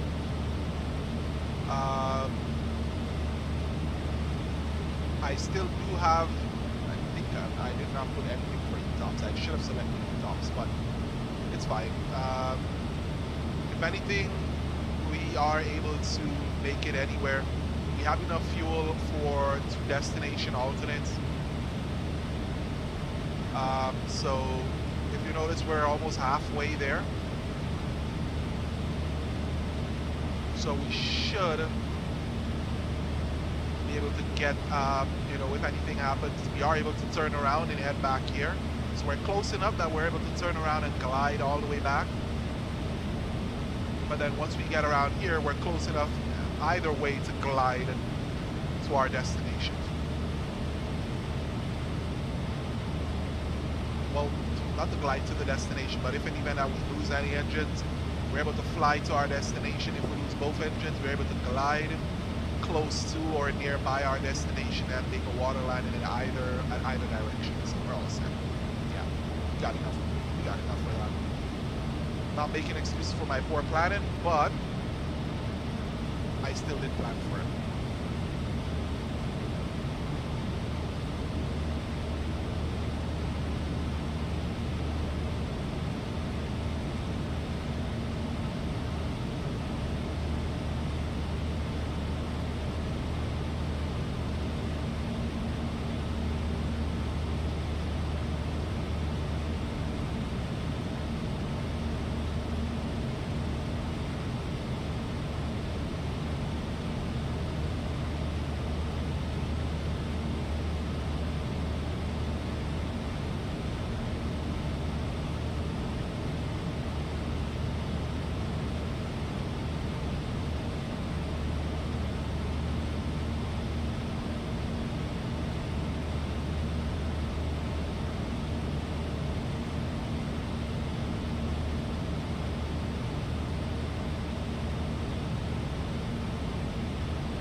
All right, we're just checking out my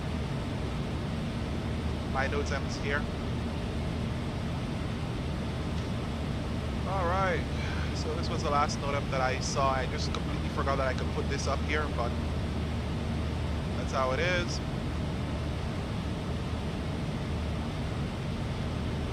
Flaps 30, max manual braking.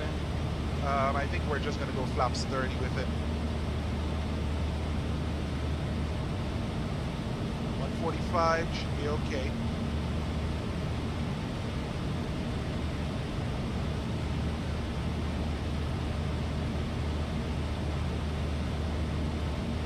Alrighty, well, that's cool. For the time being, I'm just gonna wait until I get there. I think I'm gonna hop off after landing.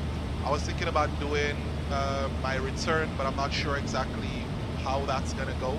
If I'm gonna do a direct flight over to Honolulu or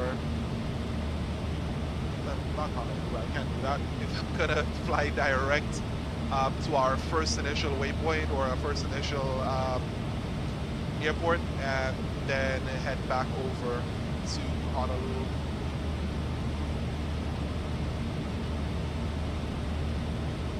Our first one is Majuro.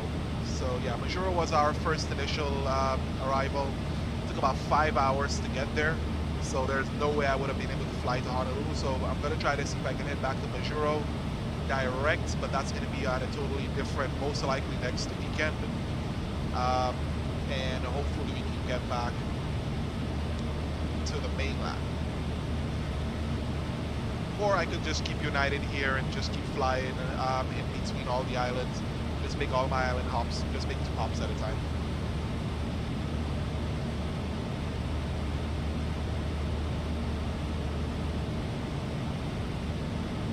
So in preparation for our landing, we do have our necessary information for landing.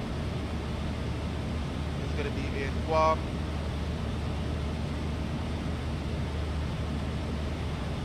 Our approach. Completely forgot what we got. Yeah. All right, so let's take a look here. 6 left.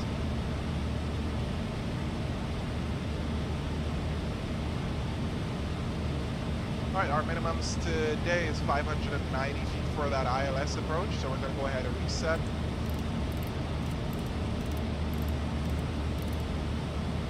Set that 590. Our initial descent is down to 3,000.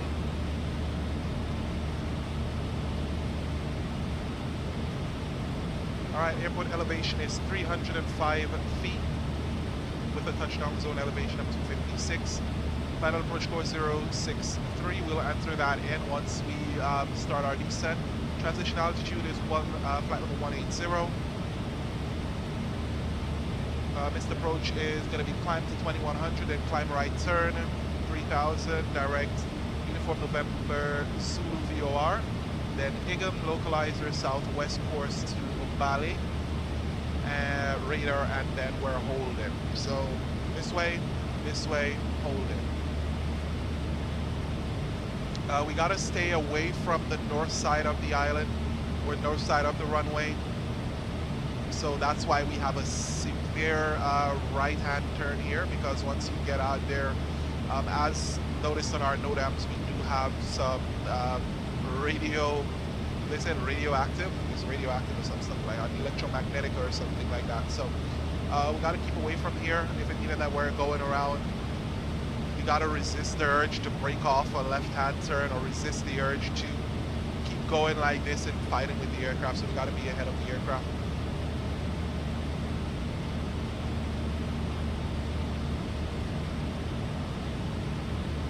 Alright, nothing else that we need. So as you notice, 2100, right turn, direct, Uniform November Zulu. So it's actually telling you everything that you got to do right here.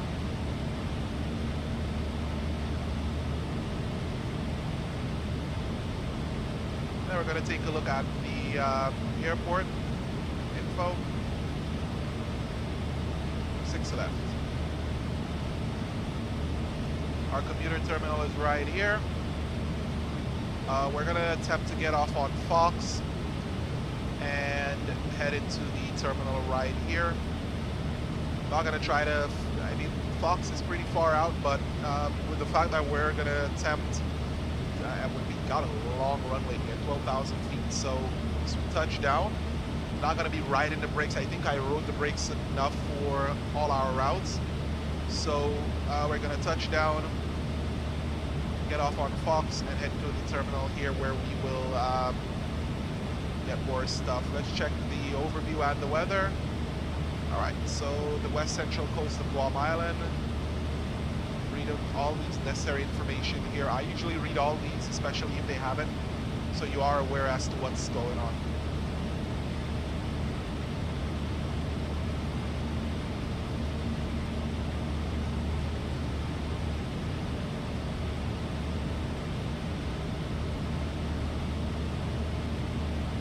Military activity. So yeah, that's one of the reasons. Again, we are expected, if we get to the north, that this military activity that they are conducting may pose risks to our flight. So we're going to try to stand clear of that. So we're not going to be headed north.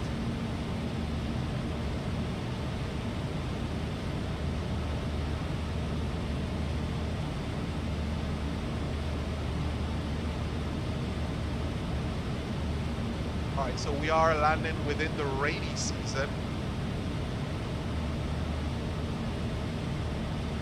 June to August, 3-day thunderstorms.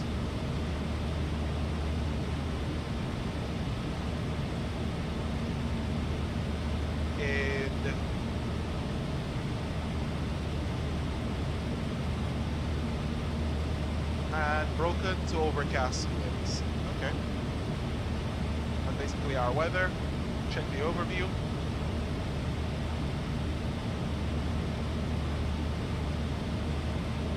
This is the Anderson Air Force Base. This is Guam, where we're coming in. Separated by the Pacific and the Philippines. This is what it looks like. High terrain southeast in proximity of final approach course. So this is basically the high terrain that they're talking about. I believe our approach path takes us through here and through there.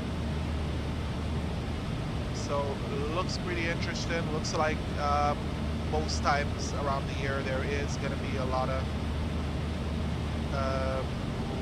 most times around the year it's going to have a little bit of rain, or it's going to be hot. Sometimes it's going to be difficult getting out of here. But for now, our humidity is pretty high, and we shouldn't have no issues getting in there. 6 left and 6 right. This is the approach path. This is the high terrain right here.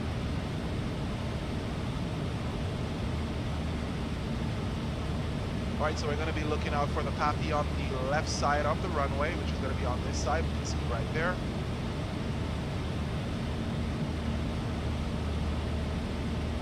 Has the displaced threshold. So we're not going to be landing on the displaced threshold. That's not for landing, that's for mainly for taking off. Obstacle departure procedure for this runway. We're not departed, we're just landing. And 6 right, we're not landing on 6 right. If we had other traffic coming in at the same time, we would do a sidestep. We would fly 6 left and then sidestep to 6 right, but we're not going to do that. And that's basically what we have to know about our area that we're headed to.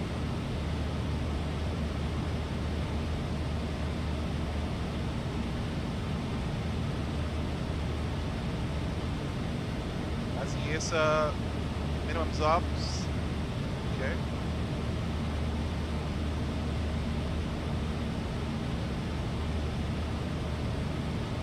Parking stands.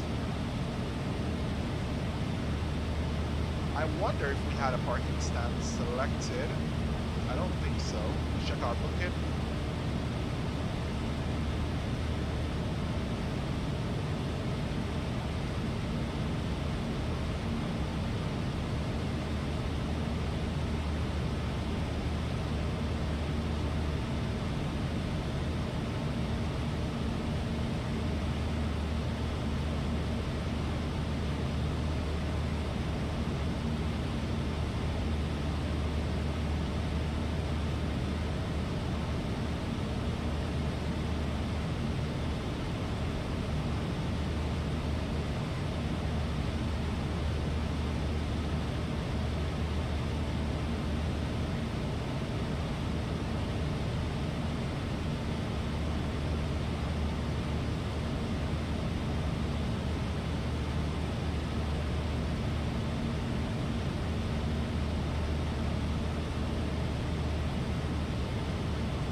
Okay, so just got a little distracted there for a second, but this is the ramp area, and no, we don't have any stand booked, no specific stand booked.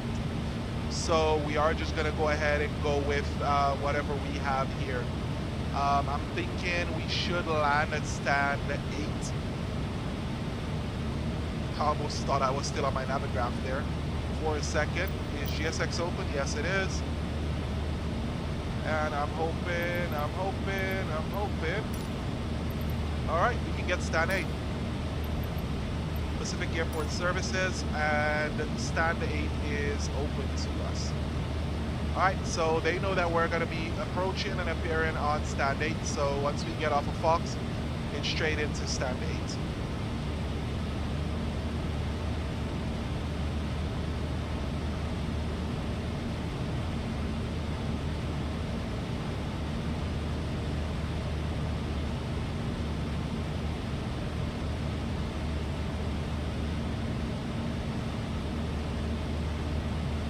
All right, so stand 8 is where we're going. Now, let's just go back to our approach here. Just pop that in, and then we are all set. See something extra? No, nothing. All right, so let's go ahead and check our progress page, 113. Let's go ahead and enter our ILS.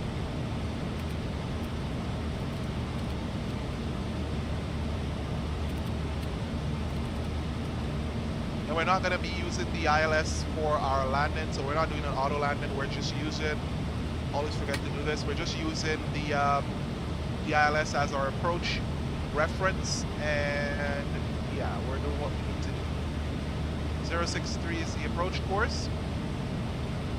Ever since FSX days and FS 2004, I kept doing this, where I do both sides. I mean, you don't need to do both sides, but you know, I keep doing it.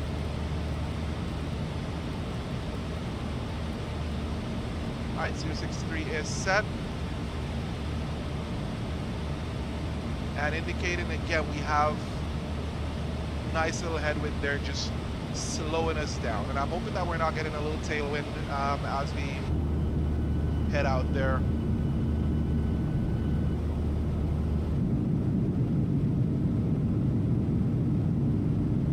At 380, we still have high top or high clouds.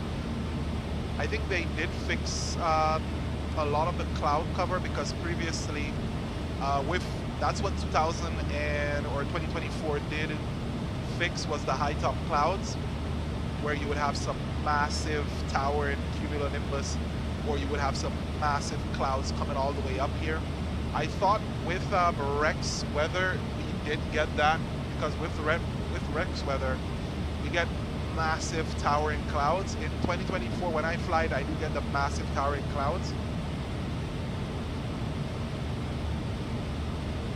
But even with the massive towering clouds, 2020 does look like it's we do have some pretty good clouds out here.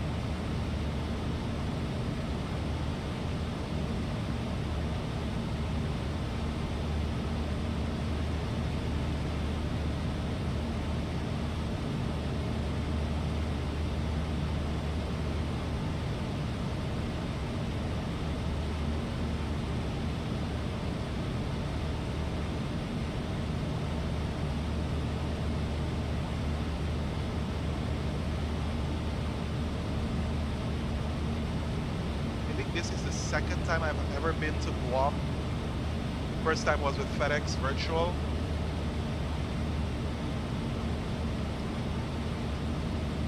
No worries, man. Take care of yourself and have a great evening. The first time that I've been to Guam was with FedEx Virtual, so it's like a second time, and I flew in the A300 in there. It was a pretty long flight, about six or 7 hours to get into Guam, so it was pretty cool. I'm pretty interested in getting there.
and I must let you guys know that this is one of the more challenging flights that I've done. And definitely flying through Guam has always, not through flying through Guam, but flying through these islands have been, one of the more challenging things that I've done, especially in the 737. Flying normal flights in the 737, getting out of your comfort zone, being able to plan everything, and the mere fact that a lot of the times flying into these runways, we have weather change at random times, getting tailwind. Sometimes the speed management or the energy management of the aircraft gets ahead of you, and you gotta quickly assess the situation and be able to recover. That's one of the interesting things about these flights here.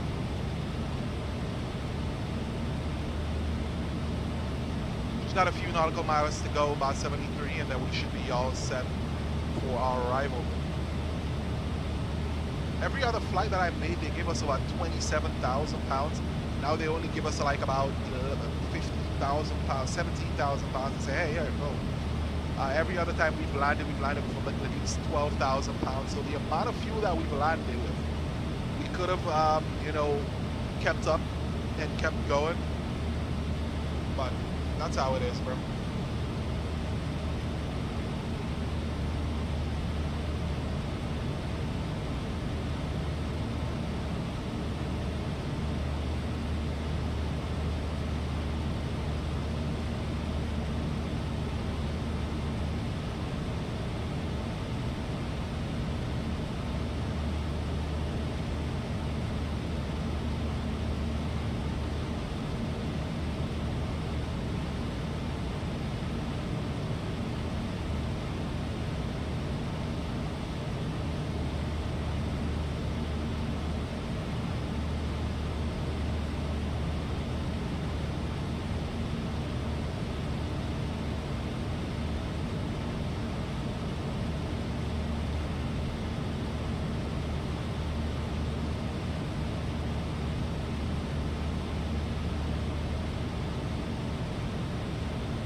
Our fuel quantity in the left fuel tank has always been lower than the right,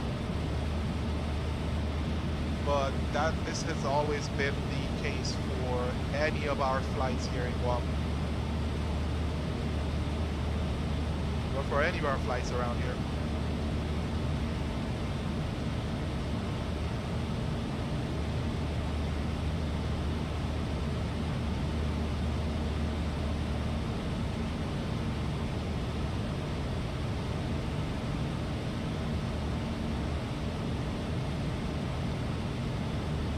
I wonder what would have happened if we stayed at flight number 340. We just went to 380 because that's what was suggested to us. We're expected to land in Guam with 9,400 pounds, somewhere around the lines. But 50 miles from top of descent.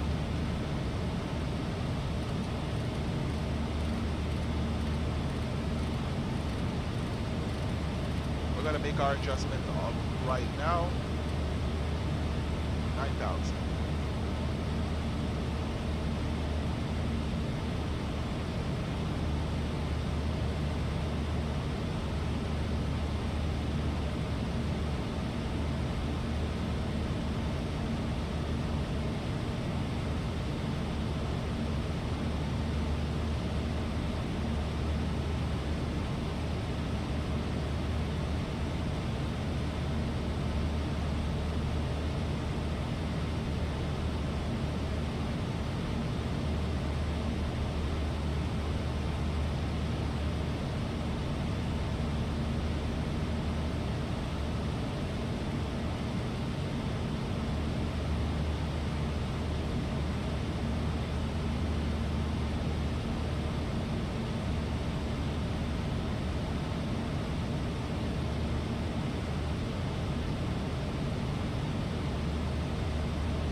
All right, yo, let's see what's going on right now.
And I must say, guys, it's always good to look at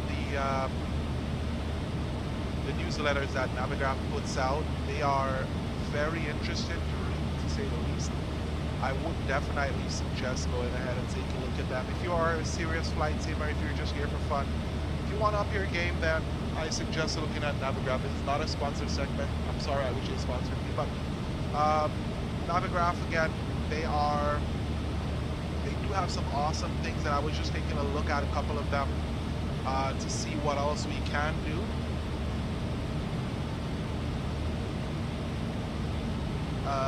But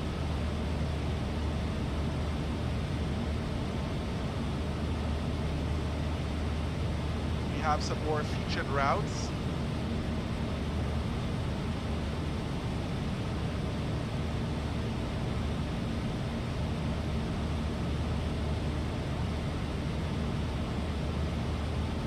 There's an Easter Island runway.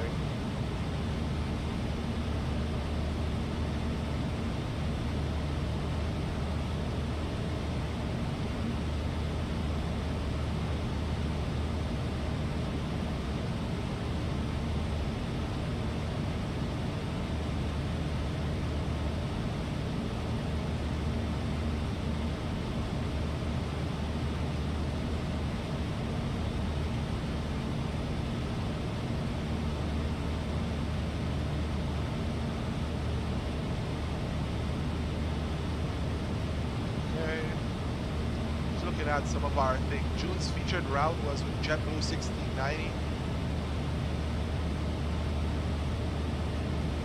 from Tampa to Providence, Rhode Island. That's basically it. It's a short route. We got a lot of featured stuff here. All right, here we come up to our top of the descent. We're just about 10 nautical miles out.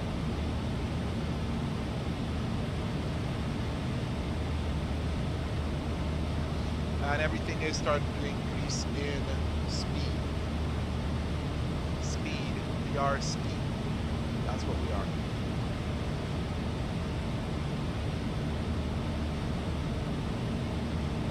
And I'm just looking at them. They're pretty cool.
Alright, here we go, starting to go down.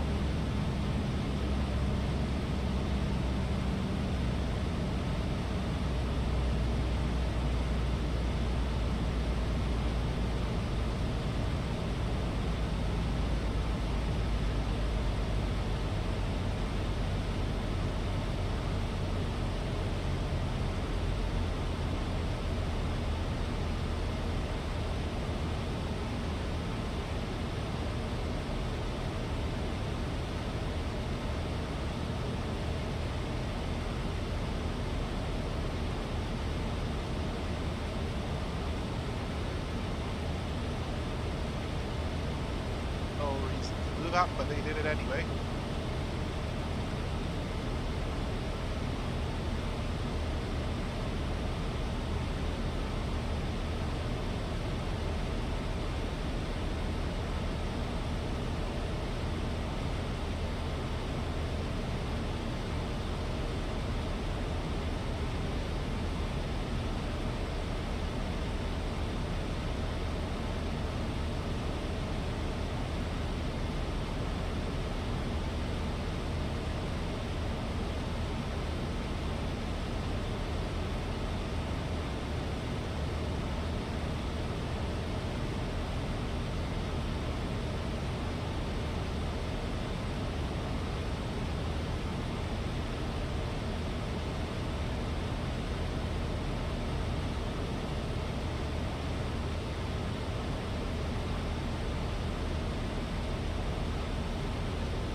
I wish they do more of these milk run routes.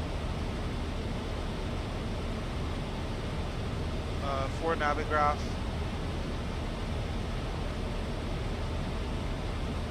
I would think that they need to do them on the long routes, but they'll just do some of these short hops, Caribbean hops, you know, other island hops, high altitude hops.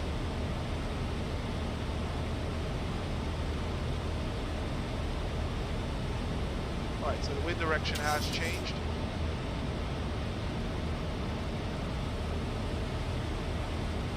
And we're descending pretty nicely into our airport. So auto brake 3.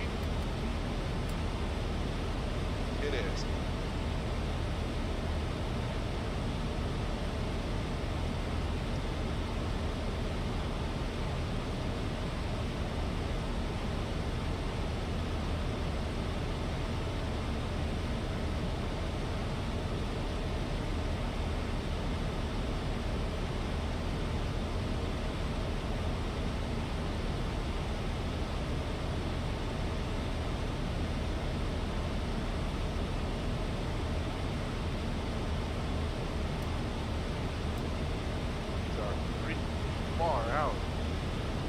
I see any extra islands anywhere close.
Not interested, you guys. Don't worry about it. To warn you.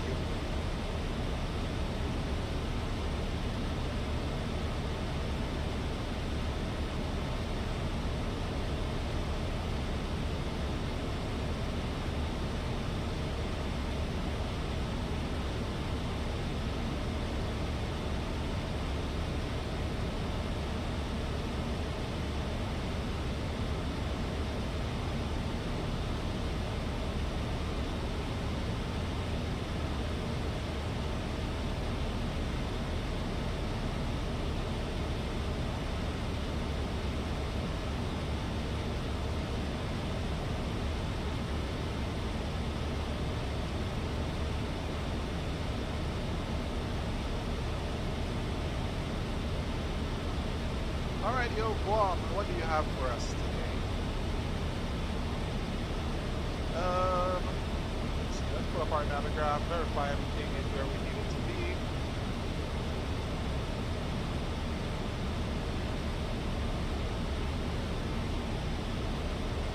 It is VFR, so no issues there.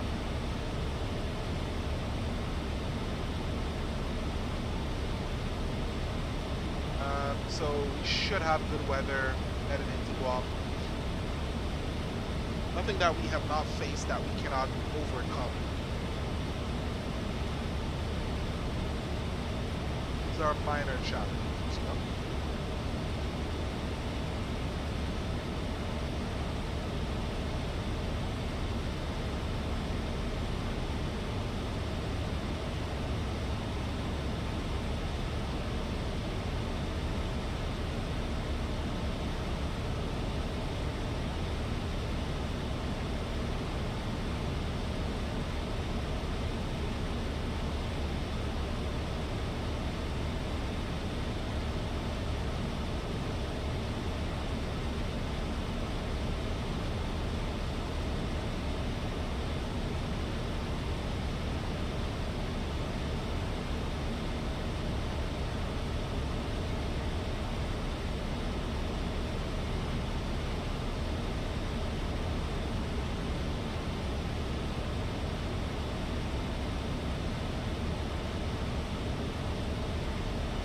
Alright, so transition altitude is 18,000, so flight 180. Gotta keep in mind.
Around here, here, so 123.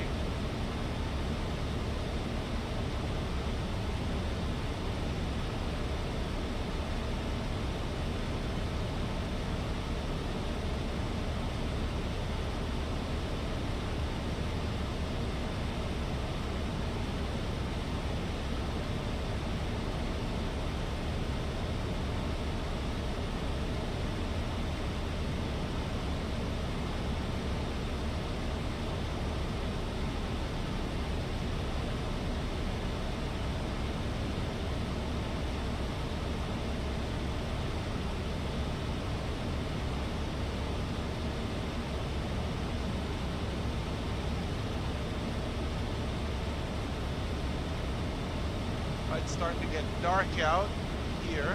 6 o'clock, 6:15. Got one extra thing to do here, and I need to get it done quickly.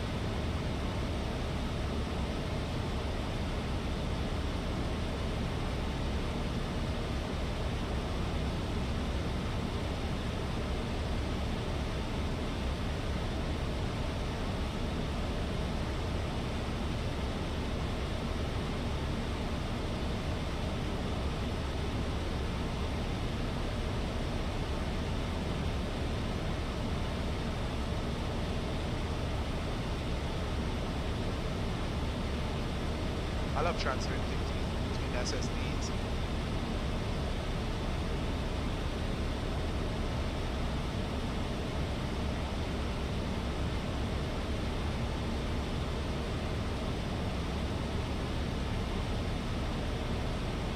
$19,000 feet.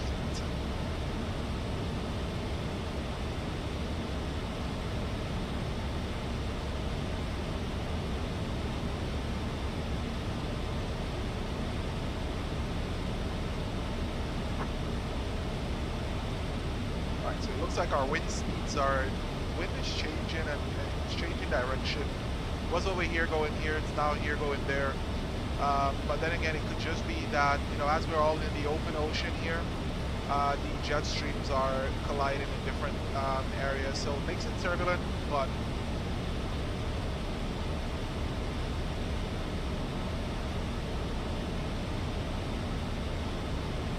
I would have loved doing this in the 737-7, mainly because it opens, well, the 737-7 actually has persistent oil and so on, something that, persistent fluid, something that I have not seen being done in any of these. I tried getting it to work in this, but it does not seem to want to work, and that does not look nice.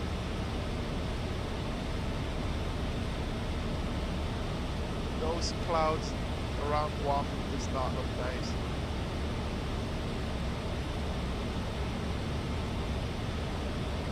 So if we go back here,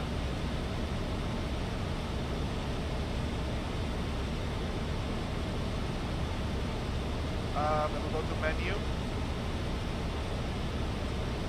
simulation, we have it enabled.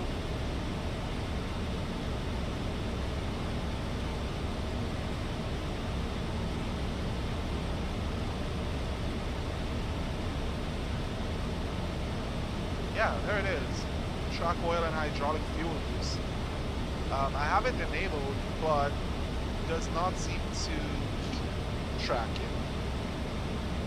In the 700 series, I noticed I fly a couple of flights and then I gotta be checking my engine oil and refilling my engine oil, because there is, I would have, you know, my engine oil be low. Then I would have to be changing oil and all these types of good stuff, which is good, but that's only in the 700 series. I've not tested the 600 series, but I've seen that the 700 series is the only one who does this. I'm not sure if it's because of the type of engines or if it's because of how it operates, but that's how it is. All right, we're at 15,000 feet.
course, maintains it in one alive.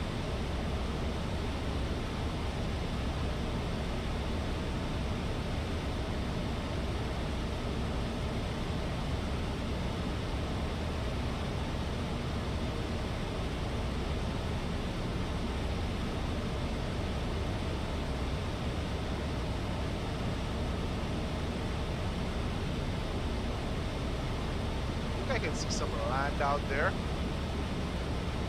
Sometimes you just gotta be able to see, but I think that could also mean that we're also seeing, yeah, that's a land, because you can see the sand right there, and you can start seeing the mountains making their way up this way. But I thought I didn't have to go into for me to be able to see it, but here we go. We're 11,000 and reduce it.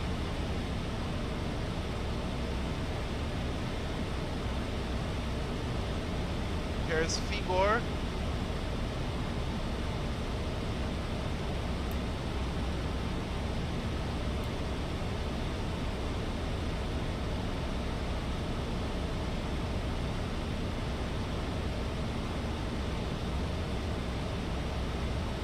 And again, coming to the end of this beautiful, these beautiful hops, I think this is going to be where we typically would have another go at this, a little bit more readily available. I would say readier, more prepared. There's no such thing as readier, but to be a little bit more prepared.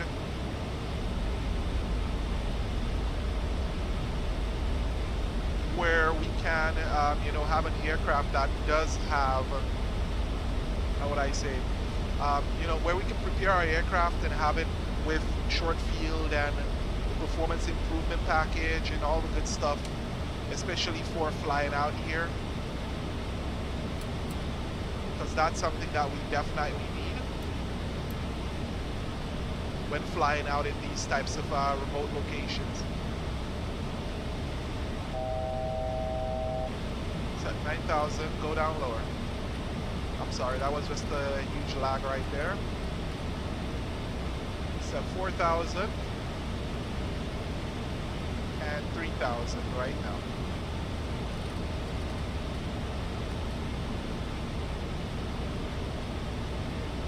Right, as mentioned, we do see some land right there.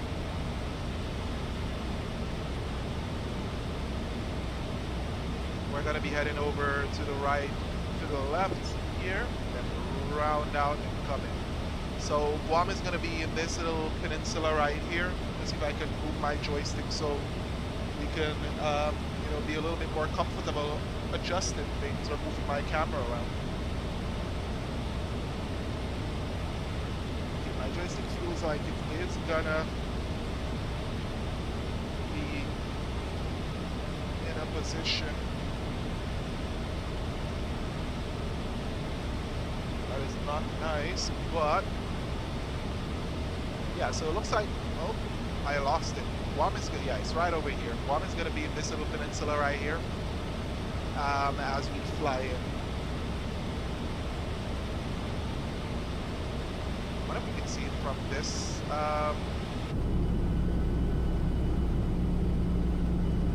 No, we can't.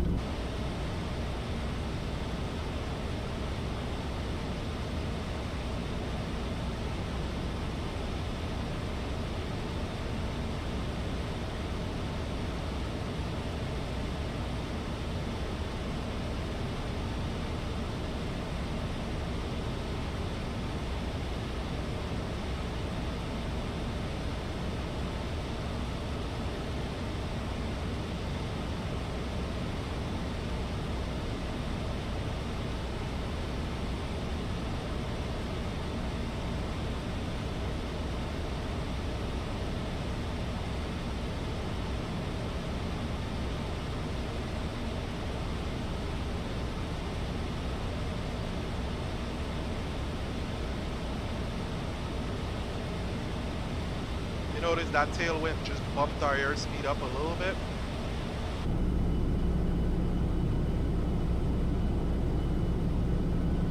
Those clouds beautifully.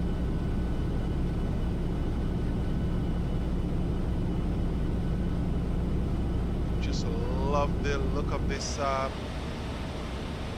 sim.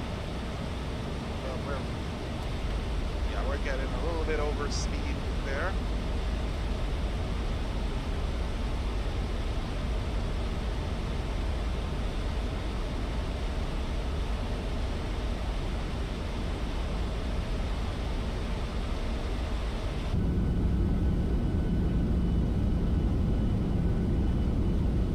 Hello, island of Guam. There we go.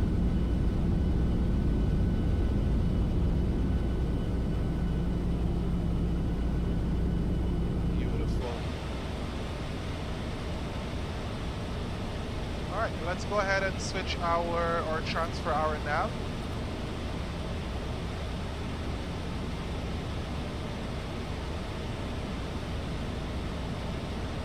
Alright, so we're going to switch over to Guam traffic right now because 119.8. Nope, that's approach. 118.1, Guam Tower.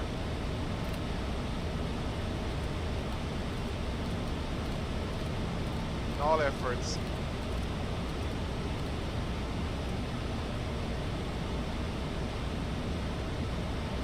Guam traffic United 154, 122.8. We are on approach, runway 6 left, descending through 4,700 for 3,000. We are 5 miles from Delta 230 India for that ILS. Guam. Alright, so we're going to switch over and go to Guam Tower. Again, Guam traffic 118.1, United 154, we are 4,300, descending 3,000 for the approach runway 6 left. Guam. Alright, so now that we let them know our intentions, look how beautiful that looks.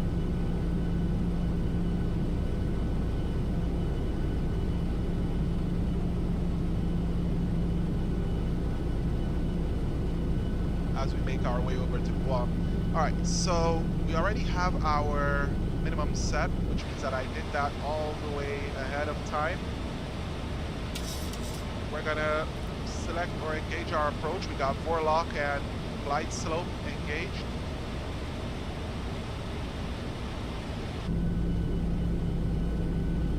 Here we go.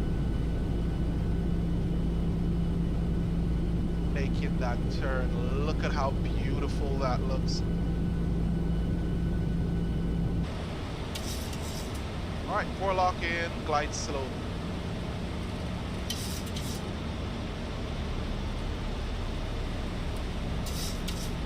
We're 165. And there we have the airport in sight. Guam traffic, United 154, we are on final runway 6 left, established on the localizer, runway 6. Alright, our localizer just passed us a little bit, but flaps 1. Do not turn that on.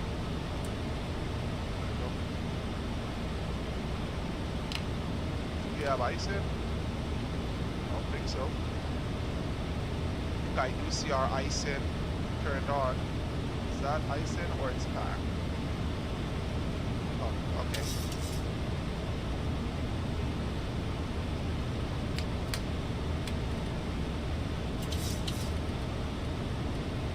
Alright, we'll do 145. Gear down.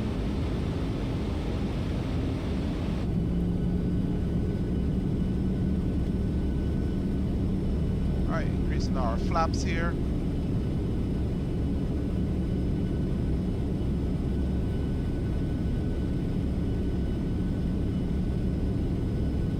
That's so beautiful coming into Guam here. We do have flap relief. 2,500. Check. And yeah, we do have, the weather is beautiful. We ain't got no rain out here. And we are handling this beautifully. Front flaps 15, flaps 20. Alright, flaps 25, there we go. Flaps 30, landing checklist. There we go, continuous. Flaps 30 indicating 30, green light. Spoilers are armed. And landing gear down, lock, green greens. Runway is checked. Landing checklist is complete. Oh, we got a little bit of wind change here. The wind is moving over this this area right here. It's changing. There goes the aircraft. But we're handling it perfectly. 1,000. Check.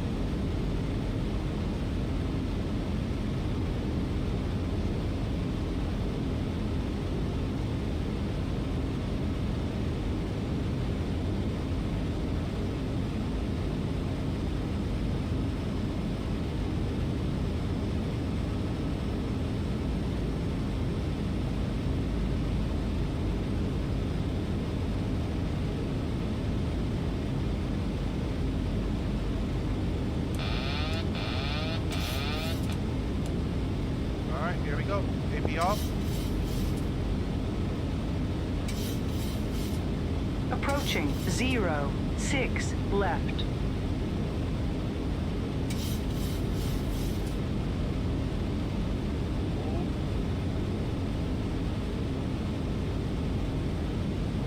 As I hate is when that wind starts changing.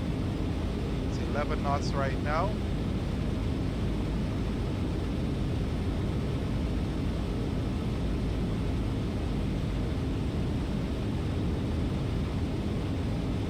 Approaching minimums. 400. Terrain, terrain. 300. Minimums. Continue.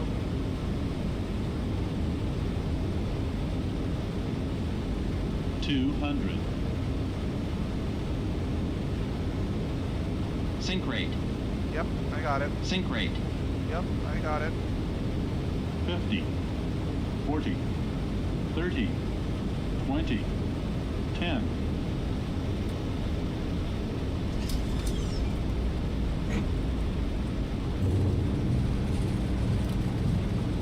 Versers green. Spoilers deployed.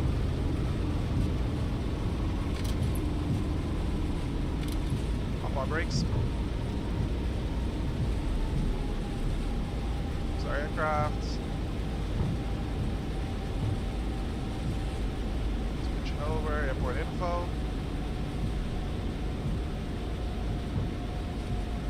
The aircraft roll down a little bit.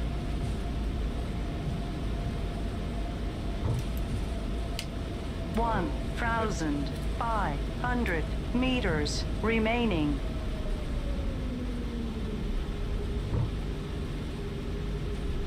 There we go on Fox.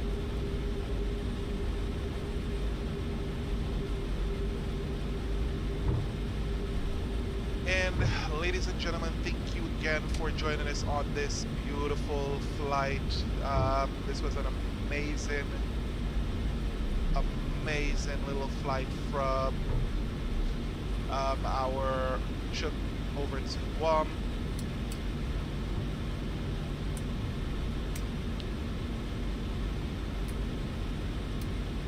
Alright, I'm thinking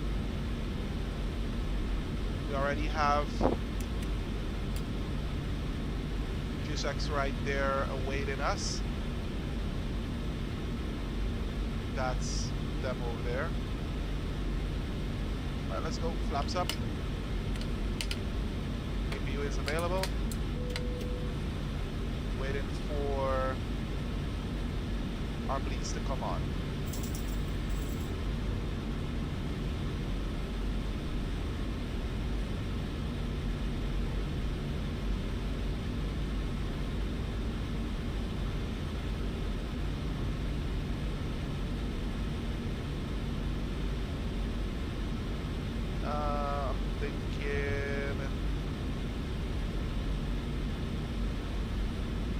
I don't see them yet. Let's go ahead and have them show us.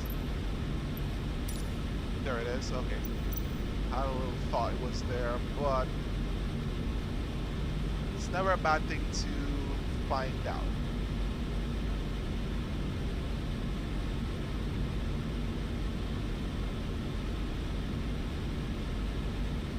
All right, let's check our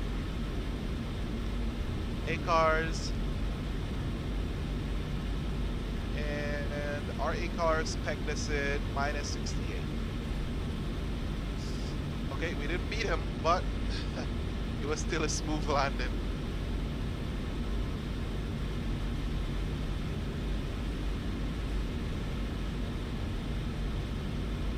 We're slowly creeping into where we need to go.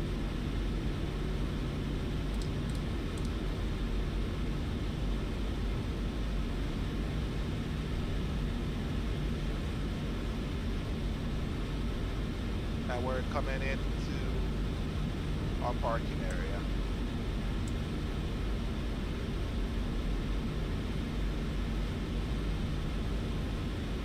Hello.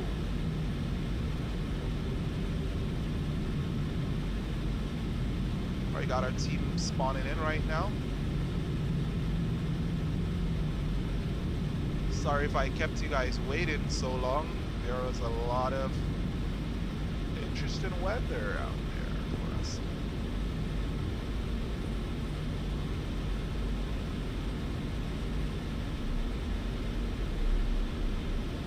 Alright, we slowed down a little bit too much. Because I wanted to turn that off. And if you guys are wondering how I keep to the center line of the taxiway, this is actually a reference point. The PFD is your reference point.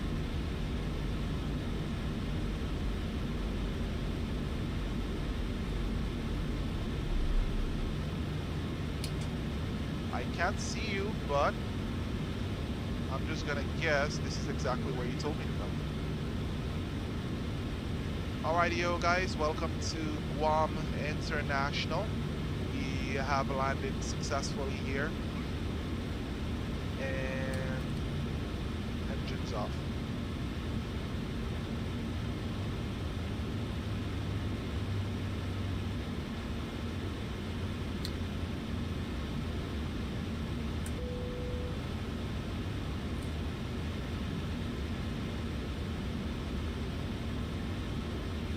Have any brake issues? 2.2, we did good. Alrighty, so again, welcome to Guam International. We have landed successfully. We're gonna go ahead and disembark our aircraft. We're gonna set our chocks here. First of all, let's let them know that our engine is safe. They are able to see it, but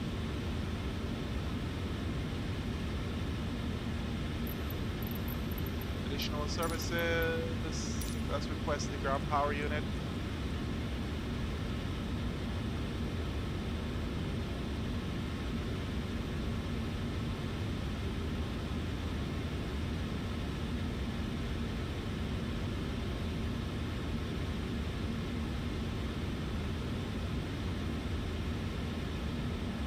Alright, there we go, ground power is engaged. There we go. Now we can request boarding, or deboarding, my apologies. Let's operate our jetway. Standardized jetway.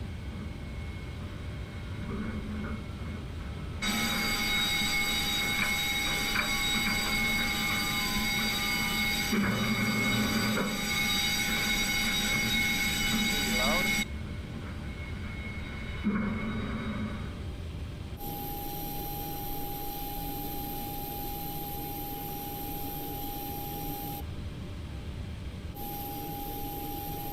Request the boarding.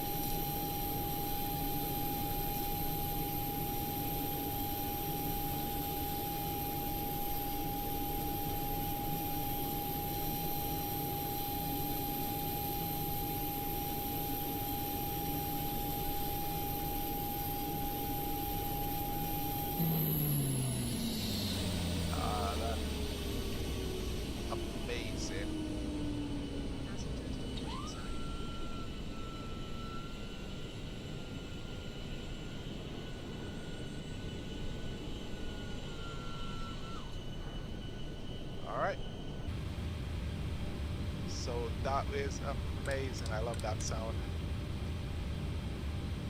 All right, so we're all set, and we are all ready to go. Switch our logo lights to off. And then we are completely done with the aircraft, so we're just waiting for the aircraft to cool down. Everything is all good. 9.0, we did land with a little bit less fuel than what we were expecting to land with, but we were expecting 9.4.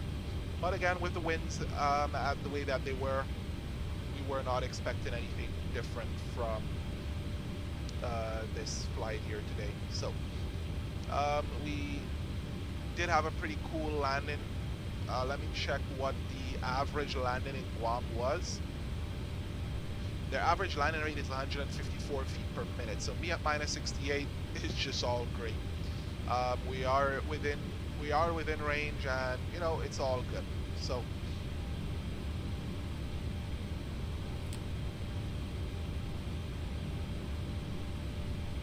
alrighty, so we're gonna go ahead and file this PIREP. Our PIREP has been filed, and there goes our passengers leaving the aircraft at this time to their final destination, and onwards and on to their final destination. All this is freeware. These are freeware sceneries that was downloaded from Flightsim.to. It is a beautiful location, amazing location, and I would suggest anyone to go ahead and download them and fly them. It was pretty cool, was pretty interesting, if I do say so myself. So we're not gonna do our emergency exit. We're just gonna go ahead, switch off our IRSs. Thank you.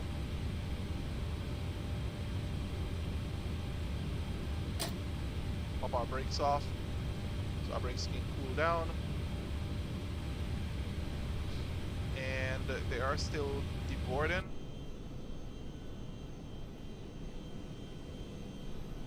They're still doing one at a time, but we can get off, and our crew is all set to deboard.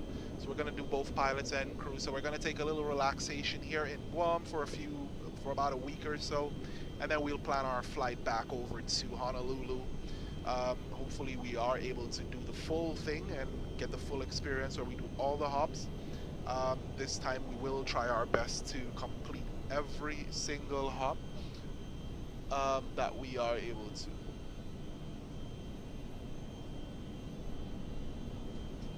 My son is out there with an AR camera just playing around. He's cool. He's having fun, and he's enjoying himself. So right now we are all set to go, and we go check our profile here. There we are. We've flown to Montreal, Daniel K, Inoue, Antonio B. Pat, Newark, Pohnpei, Chuuk, Bolch Army Airfield, Marshall Islands International Airport, and Kosrae, or Kosrae, however you want to say it. We have 6 flights on the 737. -8, 1 in the ERJ, and our landings peaked volumes as all our PIREPs were accepted. So let's see what Flight Center says here.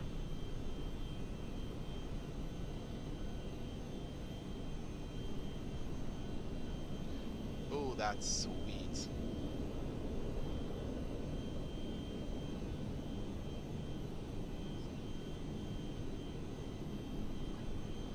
All right, so we got a 777-300 flight from Guam over to back to Honolulu, which is always cool. Or we can go back to Pohnpei in the 738. We can fly to Haneda in the 738. That's cool.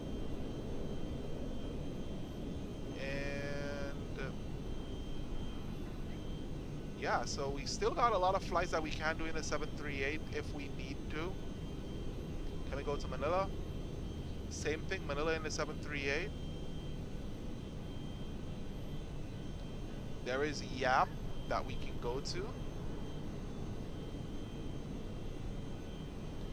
Babel Thope, I'm not sure where that is, but you know, it's nearby Papua New Guinea, and we are so... The thing is, we're near the Philippines, we're so close, and I approve this. These are... There's also Saipan, which is about 54 nautical miles. So next, we do have a couple more airports that we can fly to. We're gonna try to do them. And both, please. Yeah. So because we are gonna keep I think we're gonna keep doing this as a series, and just keep flying this aircraft down here. So for United, we're gonna be keeping to our routes down here. For this United, we have another United that we fly in the U.S., but this location looks pretty good, and VAMSIS works perfectly around here. Well. Again, guys, thank you so much for joining this stream. It was a pretty interesting 2 days, or 2 or 3 days actually, worth of streaming. First day we did our extremely long haul. You know, we had fun, we did what we needed to do, and we got out there. So, again, thank you for joining me, and you guys have a great evening.